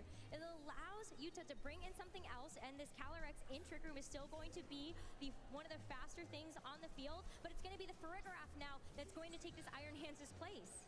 This gets very interesting now. You've got the defense boost coming through from the Electric Sea, but you've also got Pelipper, generally on the slower side Pokemon-wise on the field. But whether the Pelipper or the Farigiraf are going to be able to move first could be critical here. Pelipper in a prime position to target down something like a Weather Ball into that Ogerpon and remove it from play. At the same time, Farigiraf doesn't want to have to take another one of these Ivy Glacial Lancers. Maybe doubled up from the Pelipper could be enough to get the KO. You have got the Ulla boost. Ogerpon may go down to another Glacial Lance. This is the last turn of Trick Room though, so we are going to have to see Yuta try to make the most of it. And while you have all of these boosts intact, even the sliver of HP means that you will be up and ready to go for something like another attack. Now that there is also this Terrassalization onto the Ogerpon, there's no way that Farigiraf can actually Terrassalize to a water type to try to resist some of this damage. So we see the Ogerpon go for the spiky shield here. Very safe play to make sure that it will be one of the fastest things outside of this Trick Room. So when we do see this attack from this Calyrex Ice Rider, it is not going to end up attacking into the Ogerpon there. But critically, we also don't see a helping hand from this Pelipper. But the Farigiraf going for the foul play will get the knockout onto the Calyrex, but what is this Pelipper going to do? I mean, I don't know if there's too much that it can do here. The Two down on Yuja's side. For the Weather Ball, it is finding its mark down onto that Farigiraf. Rain boosted, Life Ball boosted. Two down on Lucas' side. Trainers now, as Trick Room ends, forced to their last two remaining Pokemon. Pelipper's going to be joined by the Iron Valiant, and it's going to be the Miraidon joining the Ogerpon. Yes, but now that we end up seeing this board state, we have the Iron Valiant that's going to be coming back in for Yuta, which, outside of Trick Room, now that that's expired, is going to be faster than this Miraidon, especially because Miraidon is going to reset the electric terrain as it comes back in. That's very true, giving a natural Quark Drive boost to this Iron Valiant. And as you said already as well, the Terrestrialization has been used on that Ogerpon, so there's no Fairy Terrestrialization that can come through from this Miraidon. I have to say, though, the one thing for Ogerpon here is that redirection. If you want to go for the Follow Me and save the Miraidon from having to take a powerful Spirit Break from the Iron Valiant, that can be exactly what the Miraidon needs in order to get some damage down on the field. You could go for something like a Dazzling Gleam, but there is the potential of a White Guard on the opposing side. So I think you've got to lock in something that's going to be boosted by the Electro Train, maybe the Electro Drift. I think it's time to see it. I think it might be time to see it as well. We saw how much the Volt Switch from the Miraidon did into the Iron Valiant before, so we know that an Electro Drift would certainly be able to get the knockout as well. Yuta still hasn't used Terra though, and there is a very good defensive Terra, but you take a look at this Pelipper being able to Terrassalize to the Grass type. Yeah, Pelipper can't protect either, so it's going to be completely vulnerable to any electric type attacks that are coming its way. So I think as you have got the Terrestrialization in your back pocket, Yuta needs to unveil it now, and I think that's exactly what we're seeing, Rose. It's going to be a Terrestrialization into potentially one of the final turns of this Masters Finals. The Pelipper going to take that Grass typing diving, a great way to be able to resist these electro-type attacks from this Miraidon, but you do make yourself a bit vulnerable to this Ogerpon, even if in the rain. Helping hand, though, into this Iron Valiant. Do we end up seeing a redirection, though, from this Ogerpon? And yes, we do! It is going to redirect away this attack. The helping hand boost, though, is still going to be able to come through. Spirit Break, fastest thing on the field, connects down into the Ogerpon, but not enough to be able to get the knockout. And as a physical attacker, Ogerpon does not mind taking that drop for its partner Miraidon that does go for the Electro Drift. The Electro Drift into this Iron Valiant is going to be enough to secure the knockout here. You see the headset come off, and Yuta knows this might just be all she wrote. This Pelipper, the last bastion of hope here for Yuta to try to get through this game, but the rain has stopped. The protection is gone here for this Grass-type Pelipper, and as we see the Corphet locked in, we gotta see Luca Cervelli. Told you Luca won. Would win. Italy does it again. Luca Cervelli is your 2024 world champion. The flames are ablaze, the engines engaged, the drive and determination to win was detected for Luca Cervelli. An encore of applause is completely deserving for our champion and the Pokemon who gave him a helping hand to victory. Amazing stuff. You know, it is so fantastic to see Luca join the ranks of these incredible world champions that we have seen come before him. This is a player that has worked so hard for this moment. In 2023, being able to have one of the best seasons ever. You talk about all those top 16s that he's been able to have, the top 8s, getting a second even in Bologna this season, right before we've made it to this World Championships, and he's done it. This is his first major win, and what a one to have. I'm actually choking up behind the desk a little bit here, Rosemary. That was such a beautiful celebration coming through from Luca. At the end of the European season in Bologna, got second place, so close to number 1. And you can see him here going through the crowd, getting back onto center stage after celebrating with his friends, who really were the true play he made along the way, as well as some incredible Pokemon play. And commiserations, we have to say as well, to Yuta Ishigaki. Fantastic play, so much offensive pressure coming through from the Iron Valiant and the Landorus, as well as being so dominant with some interesting speed alterations. But Luca was, I think, constantly in control of the play. And it's so impressive because of just how many unique adjustments Yuta really did have for this Calyrex Ice Rider team. Very interesting picks that, in theory, should be able to help try to neutralize a little bit of this Miraidon matchup. The Landorus being able to deal that super effective damage or force a Terra. You also just have this Iron Valiant that has thrown a spanner in the works for a lot of the players that he's faced already. But Luca, very calm, cool, collected, and also not afraid to take those risks, like switching in that Iron Hands for that very first game, thinking there's a Sludge Bomb on the other side. I don't have to worry about a Santier Storm. I think you've said it perfectly. He was completely in control. And I think although Yuta had so many key pieces that could apply a lot of pressure to Luca, he stayed composed throughout. And actually, it's not just about the Pokemon on the field. Sometimes you have to play the player as well. And I feel like Luca was constantly reading the book Now writing and was constantly able to adapt. That we have the trophy ceremony like you said, bringing in the Iron Hands for VGC. And the pressure that Yuta has was completely neutralized, as well as going through the rest of the And then making sure that those key components were closing ceremony. beautifully by Luca. It was amazing, and as we got a chance to see from Luca yesterday, it's just been so great to see his growth over the course of this tournament. Those top 4 matches, that top 8 match already just so stellar in terms of the play we got a chance to see from him. But let's go ahead and relive some of these moments from this third game. We saw right away this Ice Rider Calyrex didn't necessarily end up getting knocked out to that first Draco Meteor, but Yuta was able to start to kind of mobilize through these Trick Room turns, potentially win this game. I think things got very difficult here as well, with the Calyrex applying a lot of pressure, getting those chilling nade boosts as well. But the critical thing, I think, was actually at the very end, that last turn of Trick Room, going for the defensive play with the spiky shield, knowing the Miraidon had been preserved in the back for later with so much damage of Electro Drift. I think, again, timing it perfectly when Electric Train had left the field, being able to reset that with the Hadron engine just meant that Luca was able to have the perfect endgame play. Calyrex going down here as well, unfortunate for Yuta.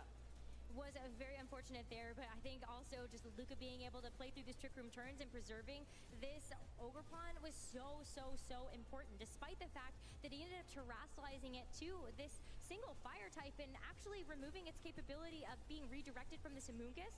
it was still able to withstand so many of these attacks, particularly that Glacial Lance, to know that it could be there by this Miraidon at the very end to remove the biggest threat. That Iron Valiant no longer able to go for something like that super effective Spirit Break, and it was just amazing. If there was going to be one person that could potentially get through this really unique matchup, it was Luca, and congratulations to him. Let's hear it for your world champion! Well, here we go. Luca, I know it's very fresh in your mind, but what do you think will stick out as the most memorable moment of your world's match? I really don't know. I just feel like just the moment that they seal the game, I think this all I'm thinking about right now. Just the screen saying I won the last game, so I really don't have much chance to say. All the memories are kind of blurry right now, but what like the most important moment for me was right after when I was able to celebrate with my friends, which is the best feeling in the world. Yeah, it must be overwhelming. We know you have put in so much work. You've had other top finishes and you've been practicing and playing. There are people out here who are thinking, you know what, I want to be like that. What advice would you give them to work hard and end up on this stage like you? To be honest, this was very unexpected for me as well. So yeah, it's kind of difficult to say what was my preparation there. I just say just have some trust in yourself, something like that. Yeah, just train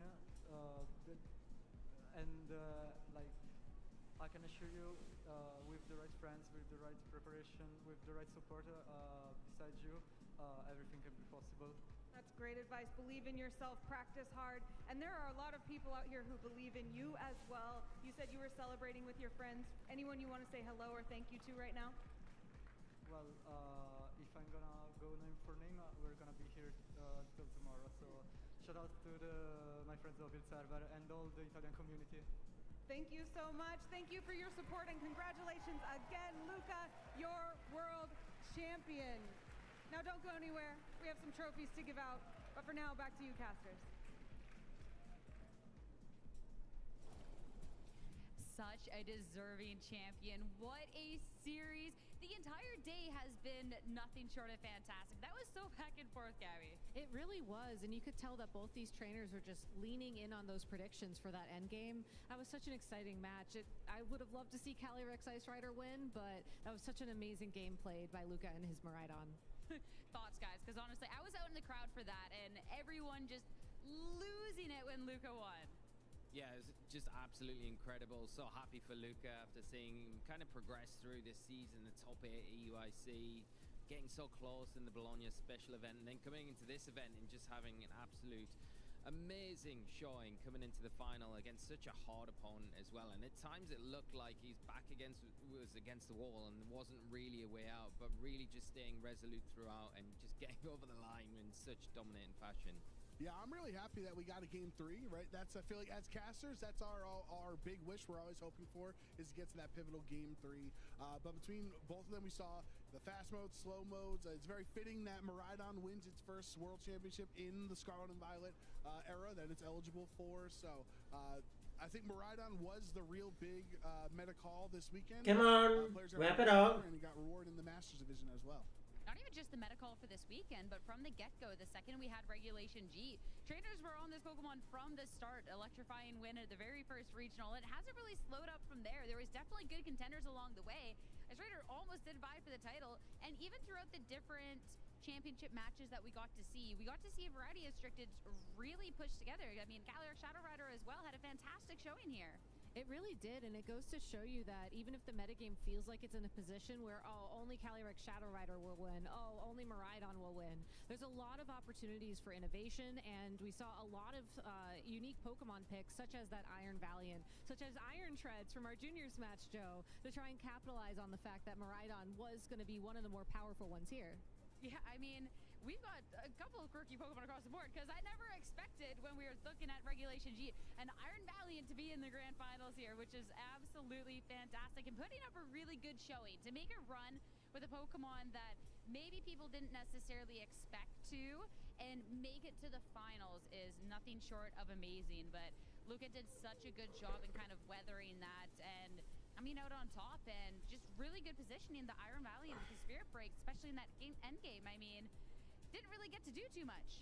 Yeah, unfortunately, it was just Luca able to kind of preserve the Ogapon at the very end when it really mattered, to have that follow me, to utilize, to pull that big threat out of the way and allow the Miraidon just to kind of finish things up. Like you say, Miraidon started the format successfully, and it's kind of poetic. It's ending the format successfully. Just an amazing job by Luca, and kind of look at that run and the opponents that he's had just from that top 8, not to mention everything from the entire weekend.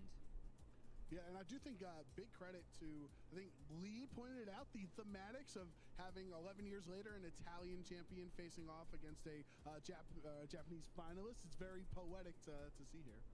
It really, really was. I love these photos. I just have to say that from the gate. There's so much personality on it.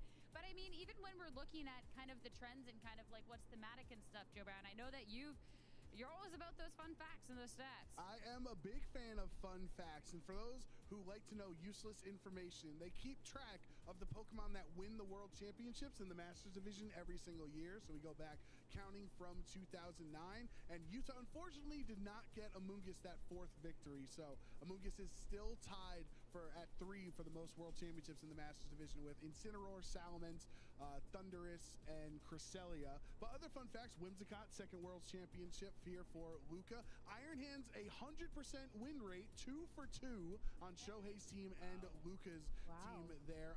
Urshifu, 2 out of 3 years. And now Farigiraf getting some revenge. Maybe Michael Kausch a little proud in the crowd, moving from finalist last year to now world champion.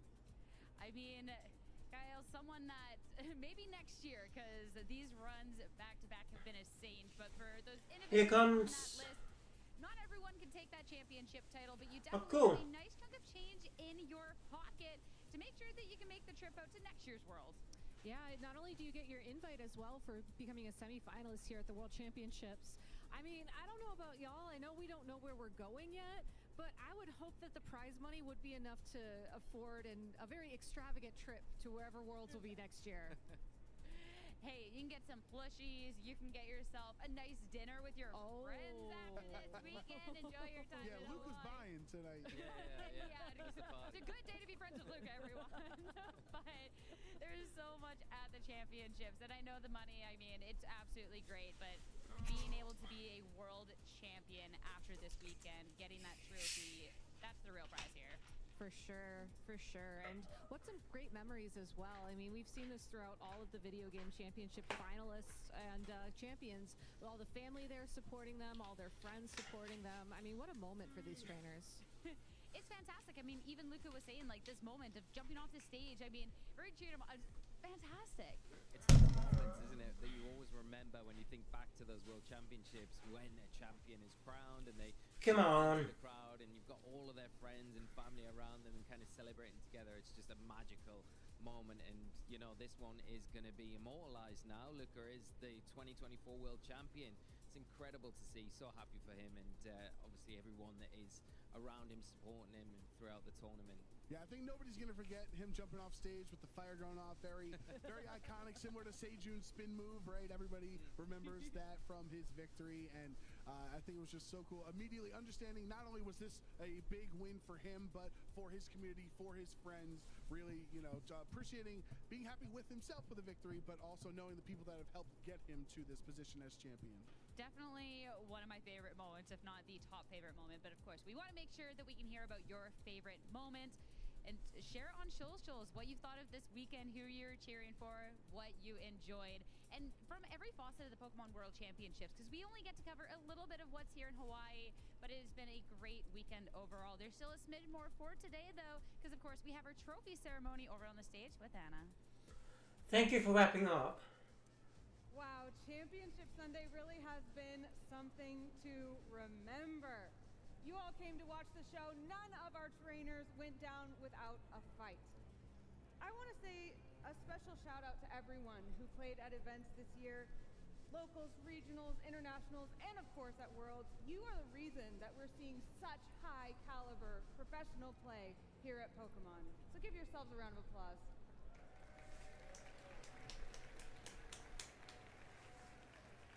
Now we have some champions to crown. Please first give warm congratulations to your junior finalist, Tatsuomi Shimanuki!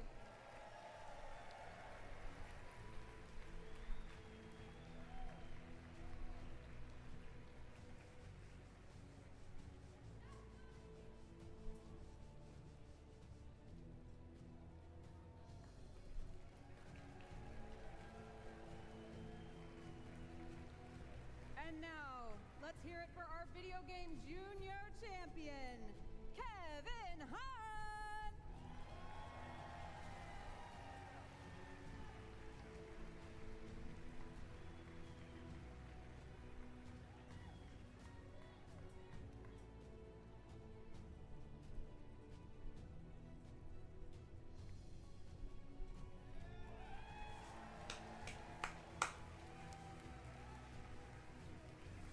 Next up, our video game senior finalists. Let's hear it for Luke Crow.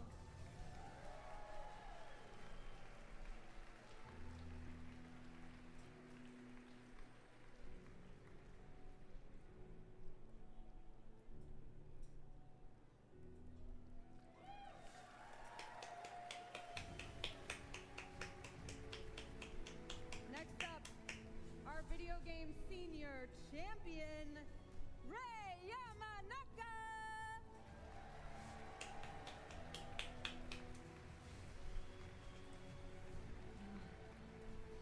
Almost at the closing.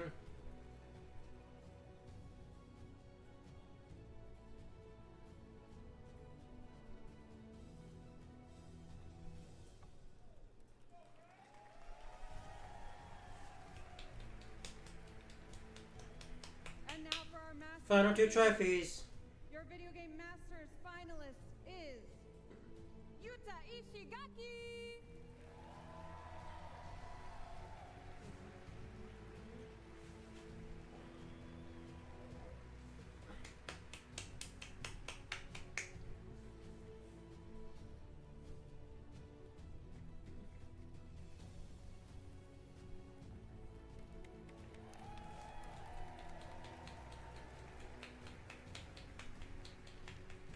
And finally, your video game Masters champion, Luca Ceribelli!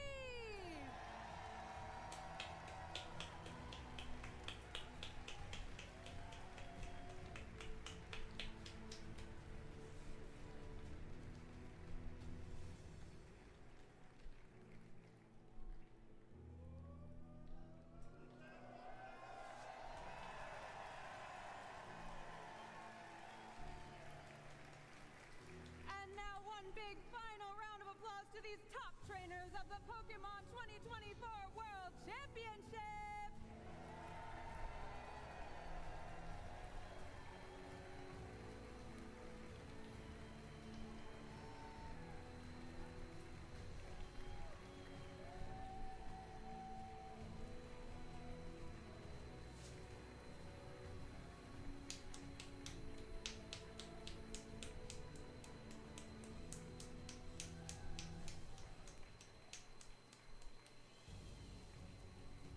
While we reset the stage for closing ceremonies, we're going to stop in the Analyst Lounge one last time to recap the epic journeys from this year's event.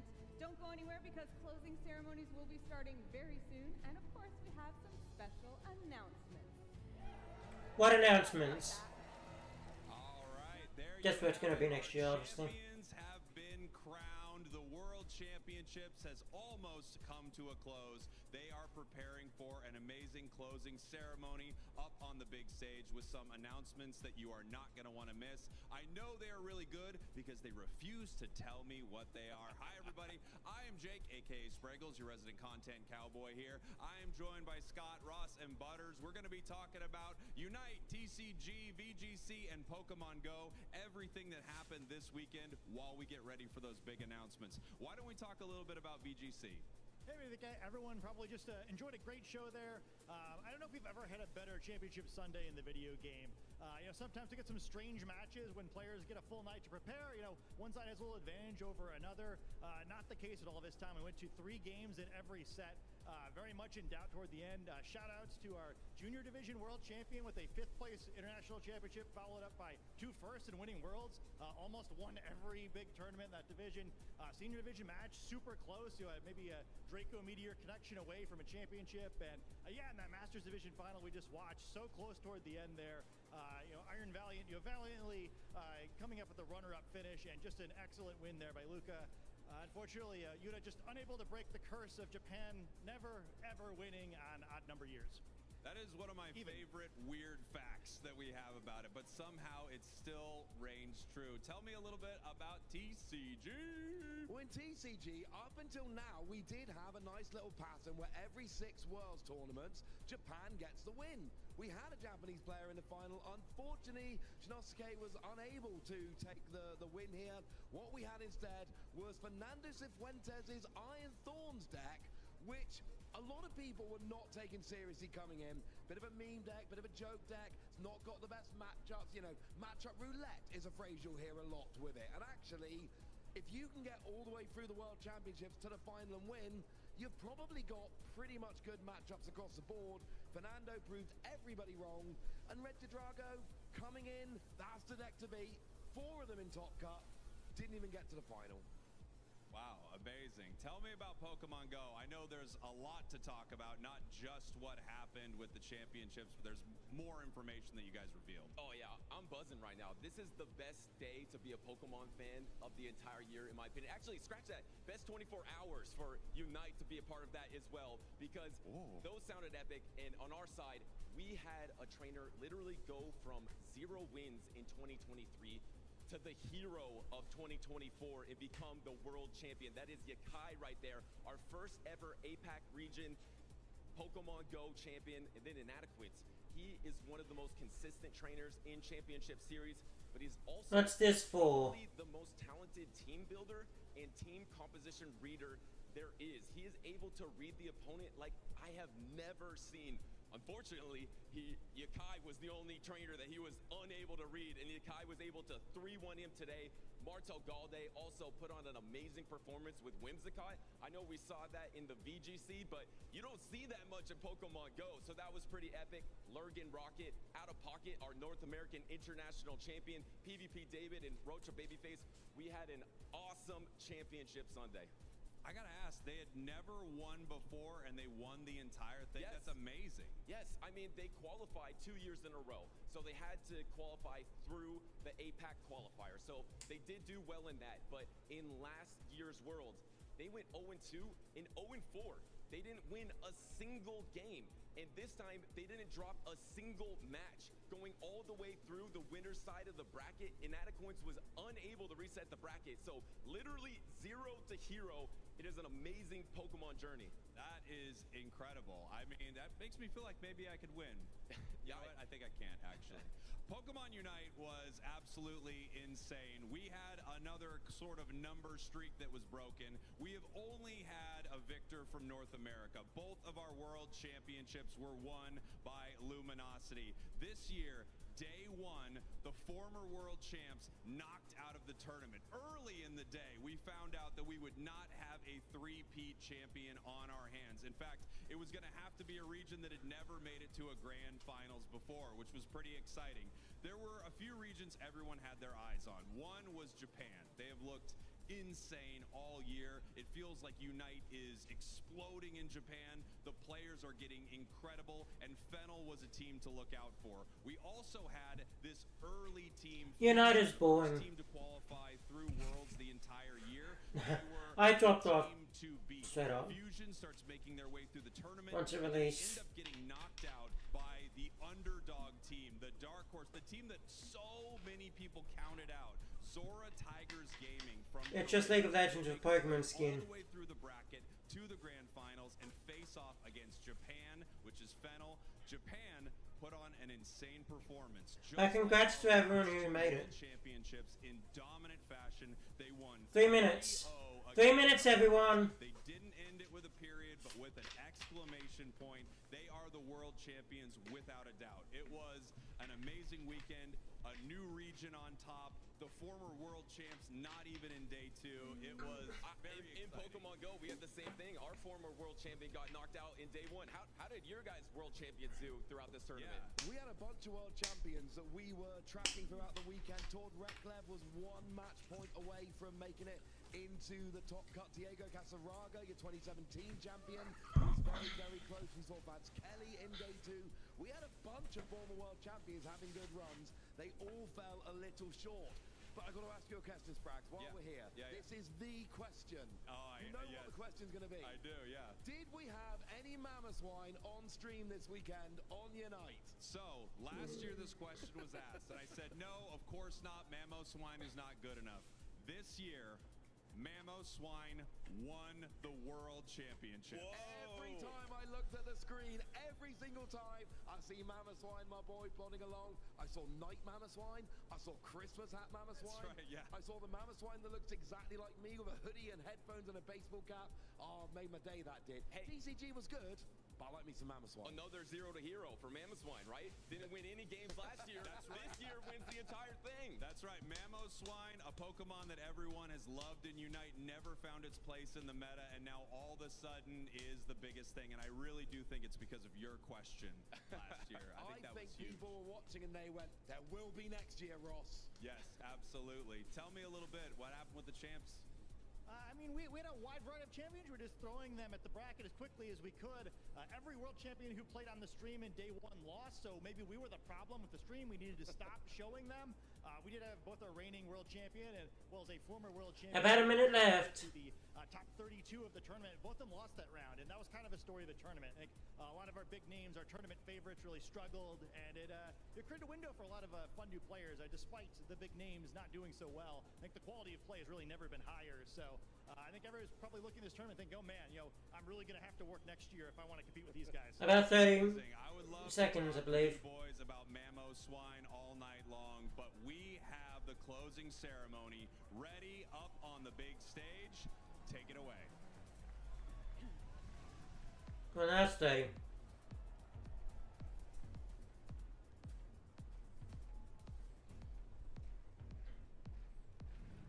Training.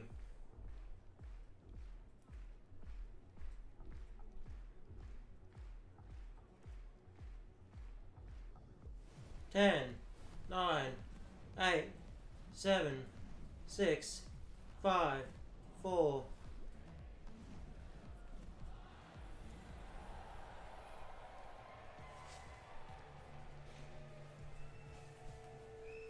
Hello, Pokemon fans and trainers. Have you had a good weekend? I thought so. Thank you all for being part of Pokemon Worlds 2024. Many years at Worlds, as you know, we like to preview the latest and greatest to come to the Pokemon universe, and this year is no different. But before we discuss the future, let's take a moment to look back on this weekend. Shout out to all the ones who came before. You showed the way, you opened up the door. Now we stand on my legends and shout your names. Your light will never fade away. Shout out to all the ones who came. Nothing will beat last year's Worlds. You showed the way, you opened up the door. Now we stand on my legends and shout your names. The world will never be the same. You started at the bottom and you worked your way. You showed them you were awesome and you won the day. Striving for the top spot, no room for mistakes. Yeah.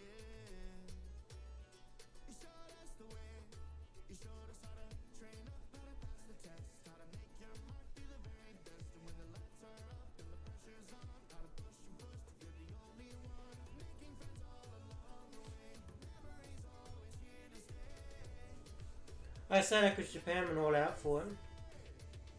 I should say Yokohama went all out for him.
What an event!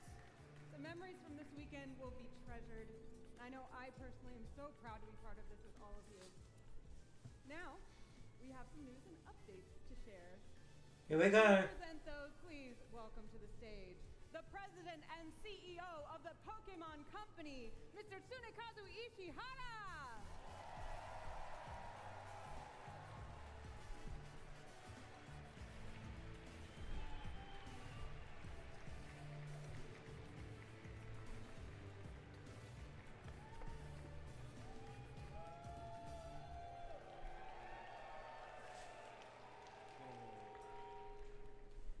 観戦してくださった皆さん、本当にありがとうございます。そして新しい世界チャンピオンになられた皆さん、心からおめでとうございます。 Thank you everyone for tuning in and congratulations to all of our new world champions. 今年の世界大会は格別なイベントとなりました。皆さんの温かいご支援に感謝いたします。 This has been one of our best events to date, and I am thankful to all of you for your warm support. また今年の世界大会の成功にご尽力くださったボランティアの方々、大会スタッフの皆さんに感謝します。 And thank you to all of the staff and volunteers who worked so hard to make this event a big success.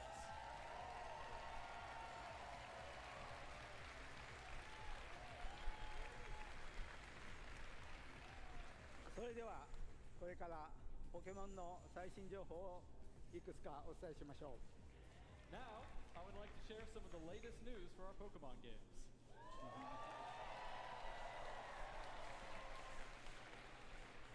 ポケモン GO は先日8周年を迎えました。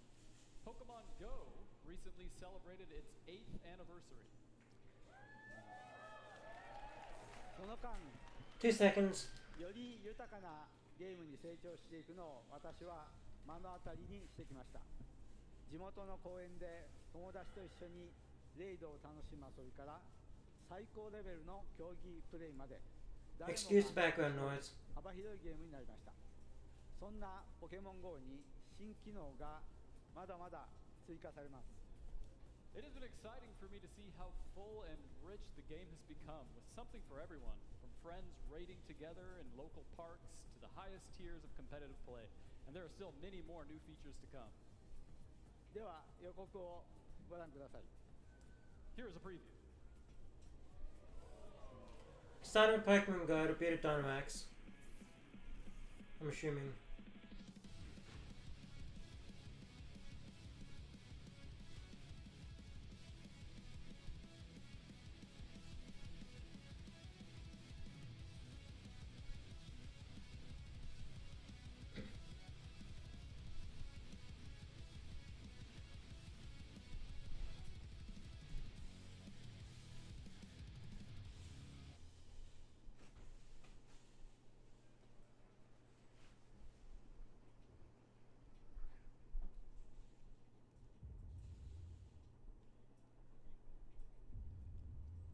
Yep.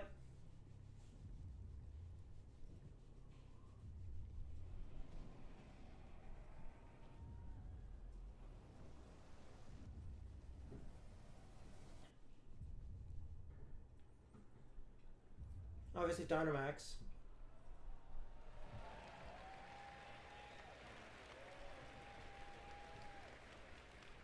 モルペコがポケモン GO に登場します。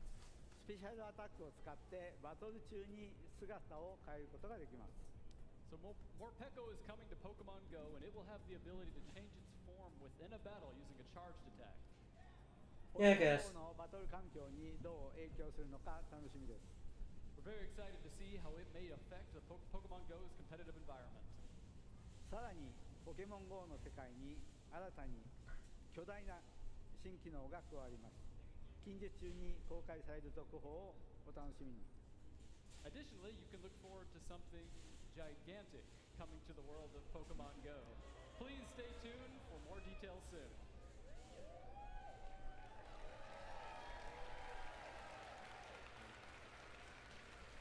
ポケモンユナイトは3周年を迎えました。 Pokemon Unite recently celebrated its 3rd anniversary.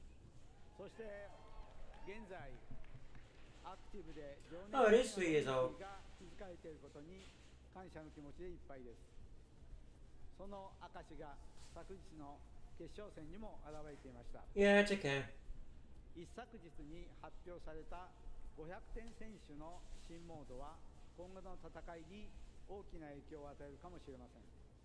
I'm thankful that we have such an active and passionate community, and the World Finals match yesterday was truly a testament to their spirit.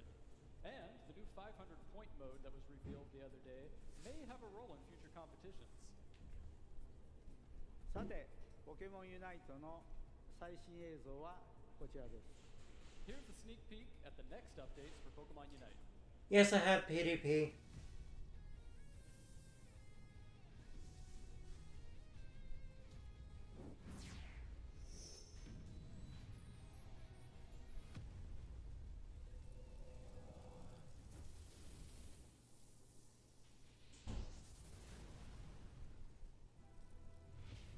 Oh, cool.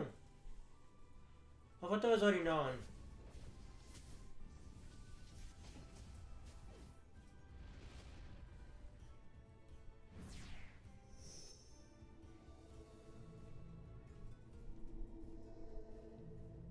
Darkrai. That's cool.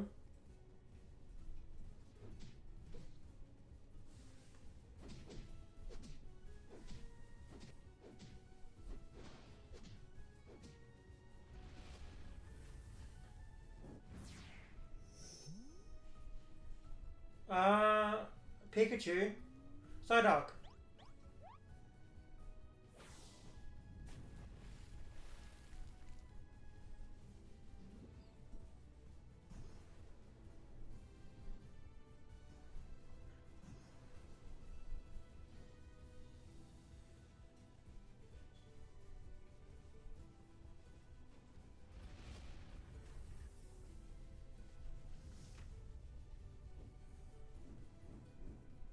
Okay.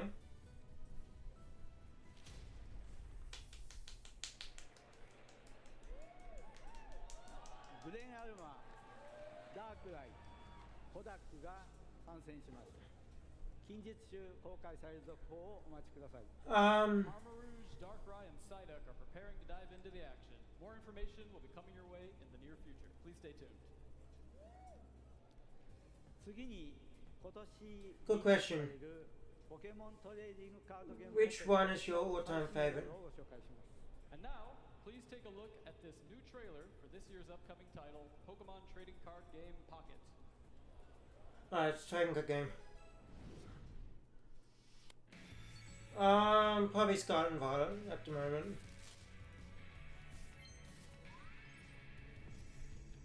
And well, technically, out of which franchise do you prefer, Sonic or Pokemon?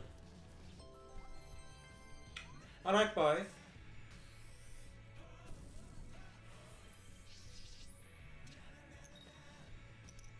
So it's hard to pick, but I'd say Pokemon. Although if I had to pick, Sonic would be up there. Would be right behind it. And compared to a third option.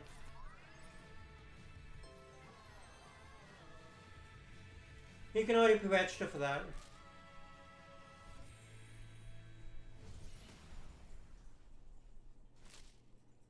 There we go, that's the actual release date that I was saying.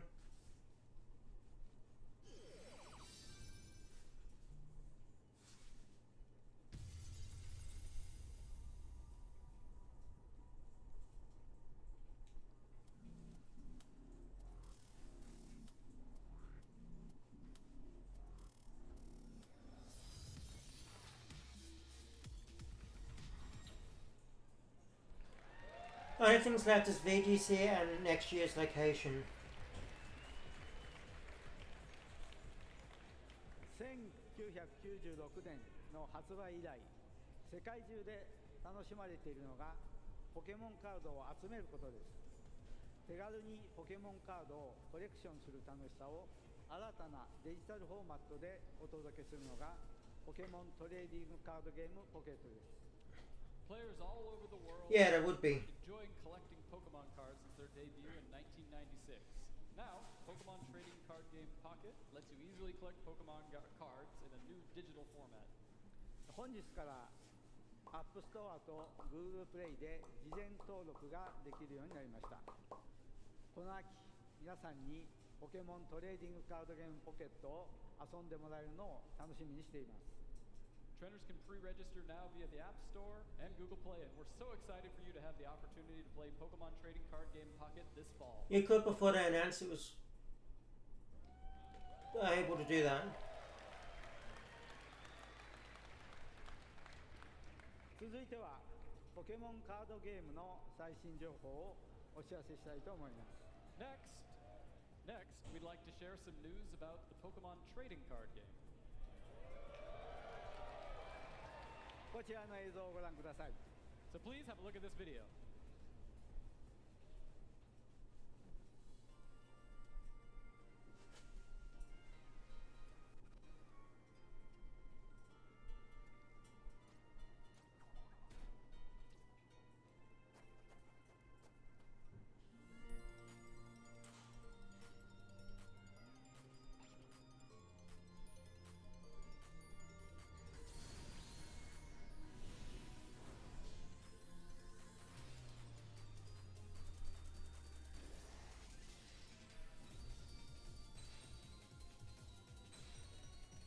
Wow.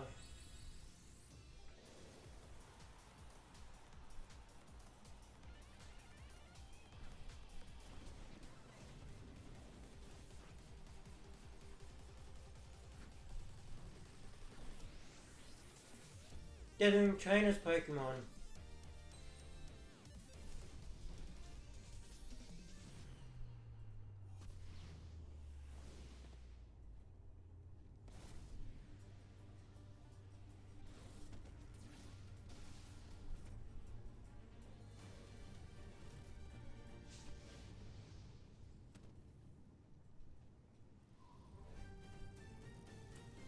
N is getting a set.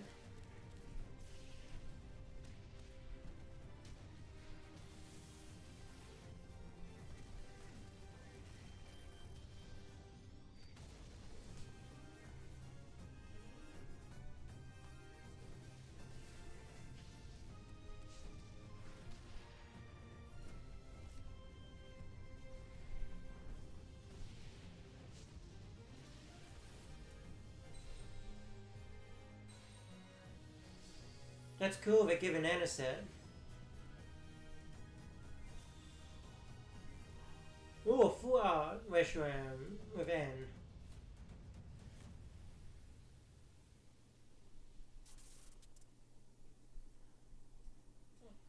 Oh my god, they're doing a Team Rocket thing.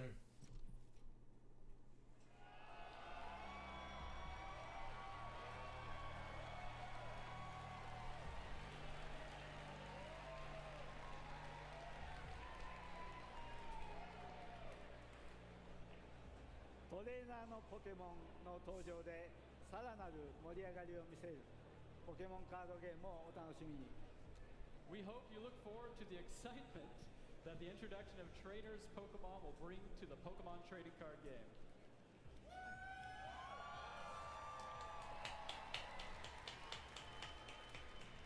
People already leaving. このルールでの世界大会2024はここに幕を閉じますが、今後の世界大会を見据えたいと思います。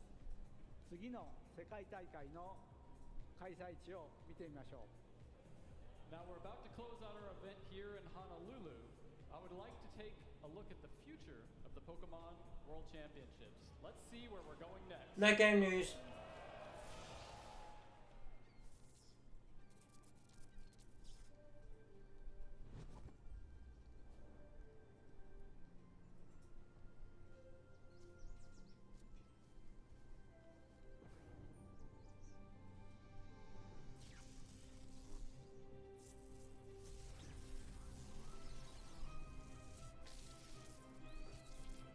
Georgia.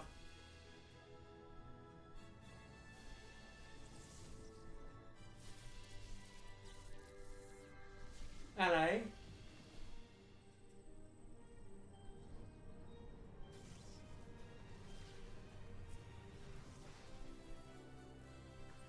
Yeah, thought so.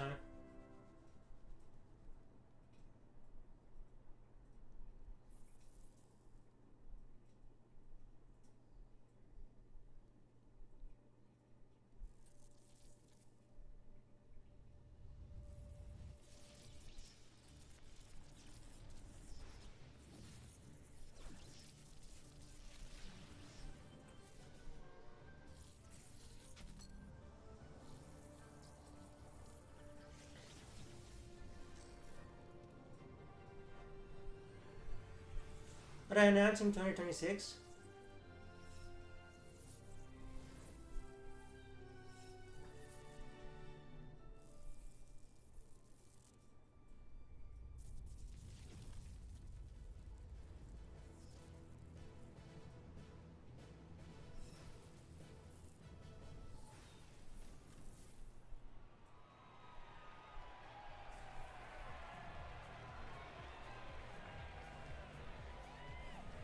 They're never going to do an Oceanic one, are they?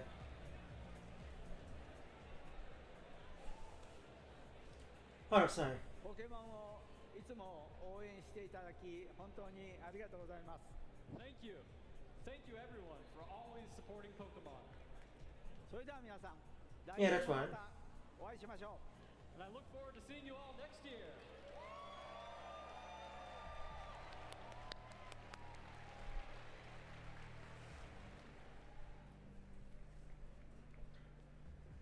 Thank you so much, Mr. Ishihara! I like Mystery Dungeon as well. As the 2024 Pokemon World Championships draw to a close, we leave more fulfilled and inspired than ever before. We've crowned new world champions and made new friendships and memories that will last a lifetime. The future of Pokemon shines bright, with the 2025 season coming up quickly on the horizon. A heartfelt thank you to our gracious hosts in Hawaii for the unforgettable weekend. Thank you all for your unwavering support of Pokemon. Until next time, trainers, stay strong, stay passionate, and we'll see you in the next chapter of our incredible journey. Bye for now.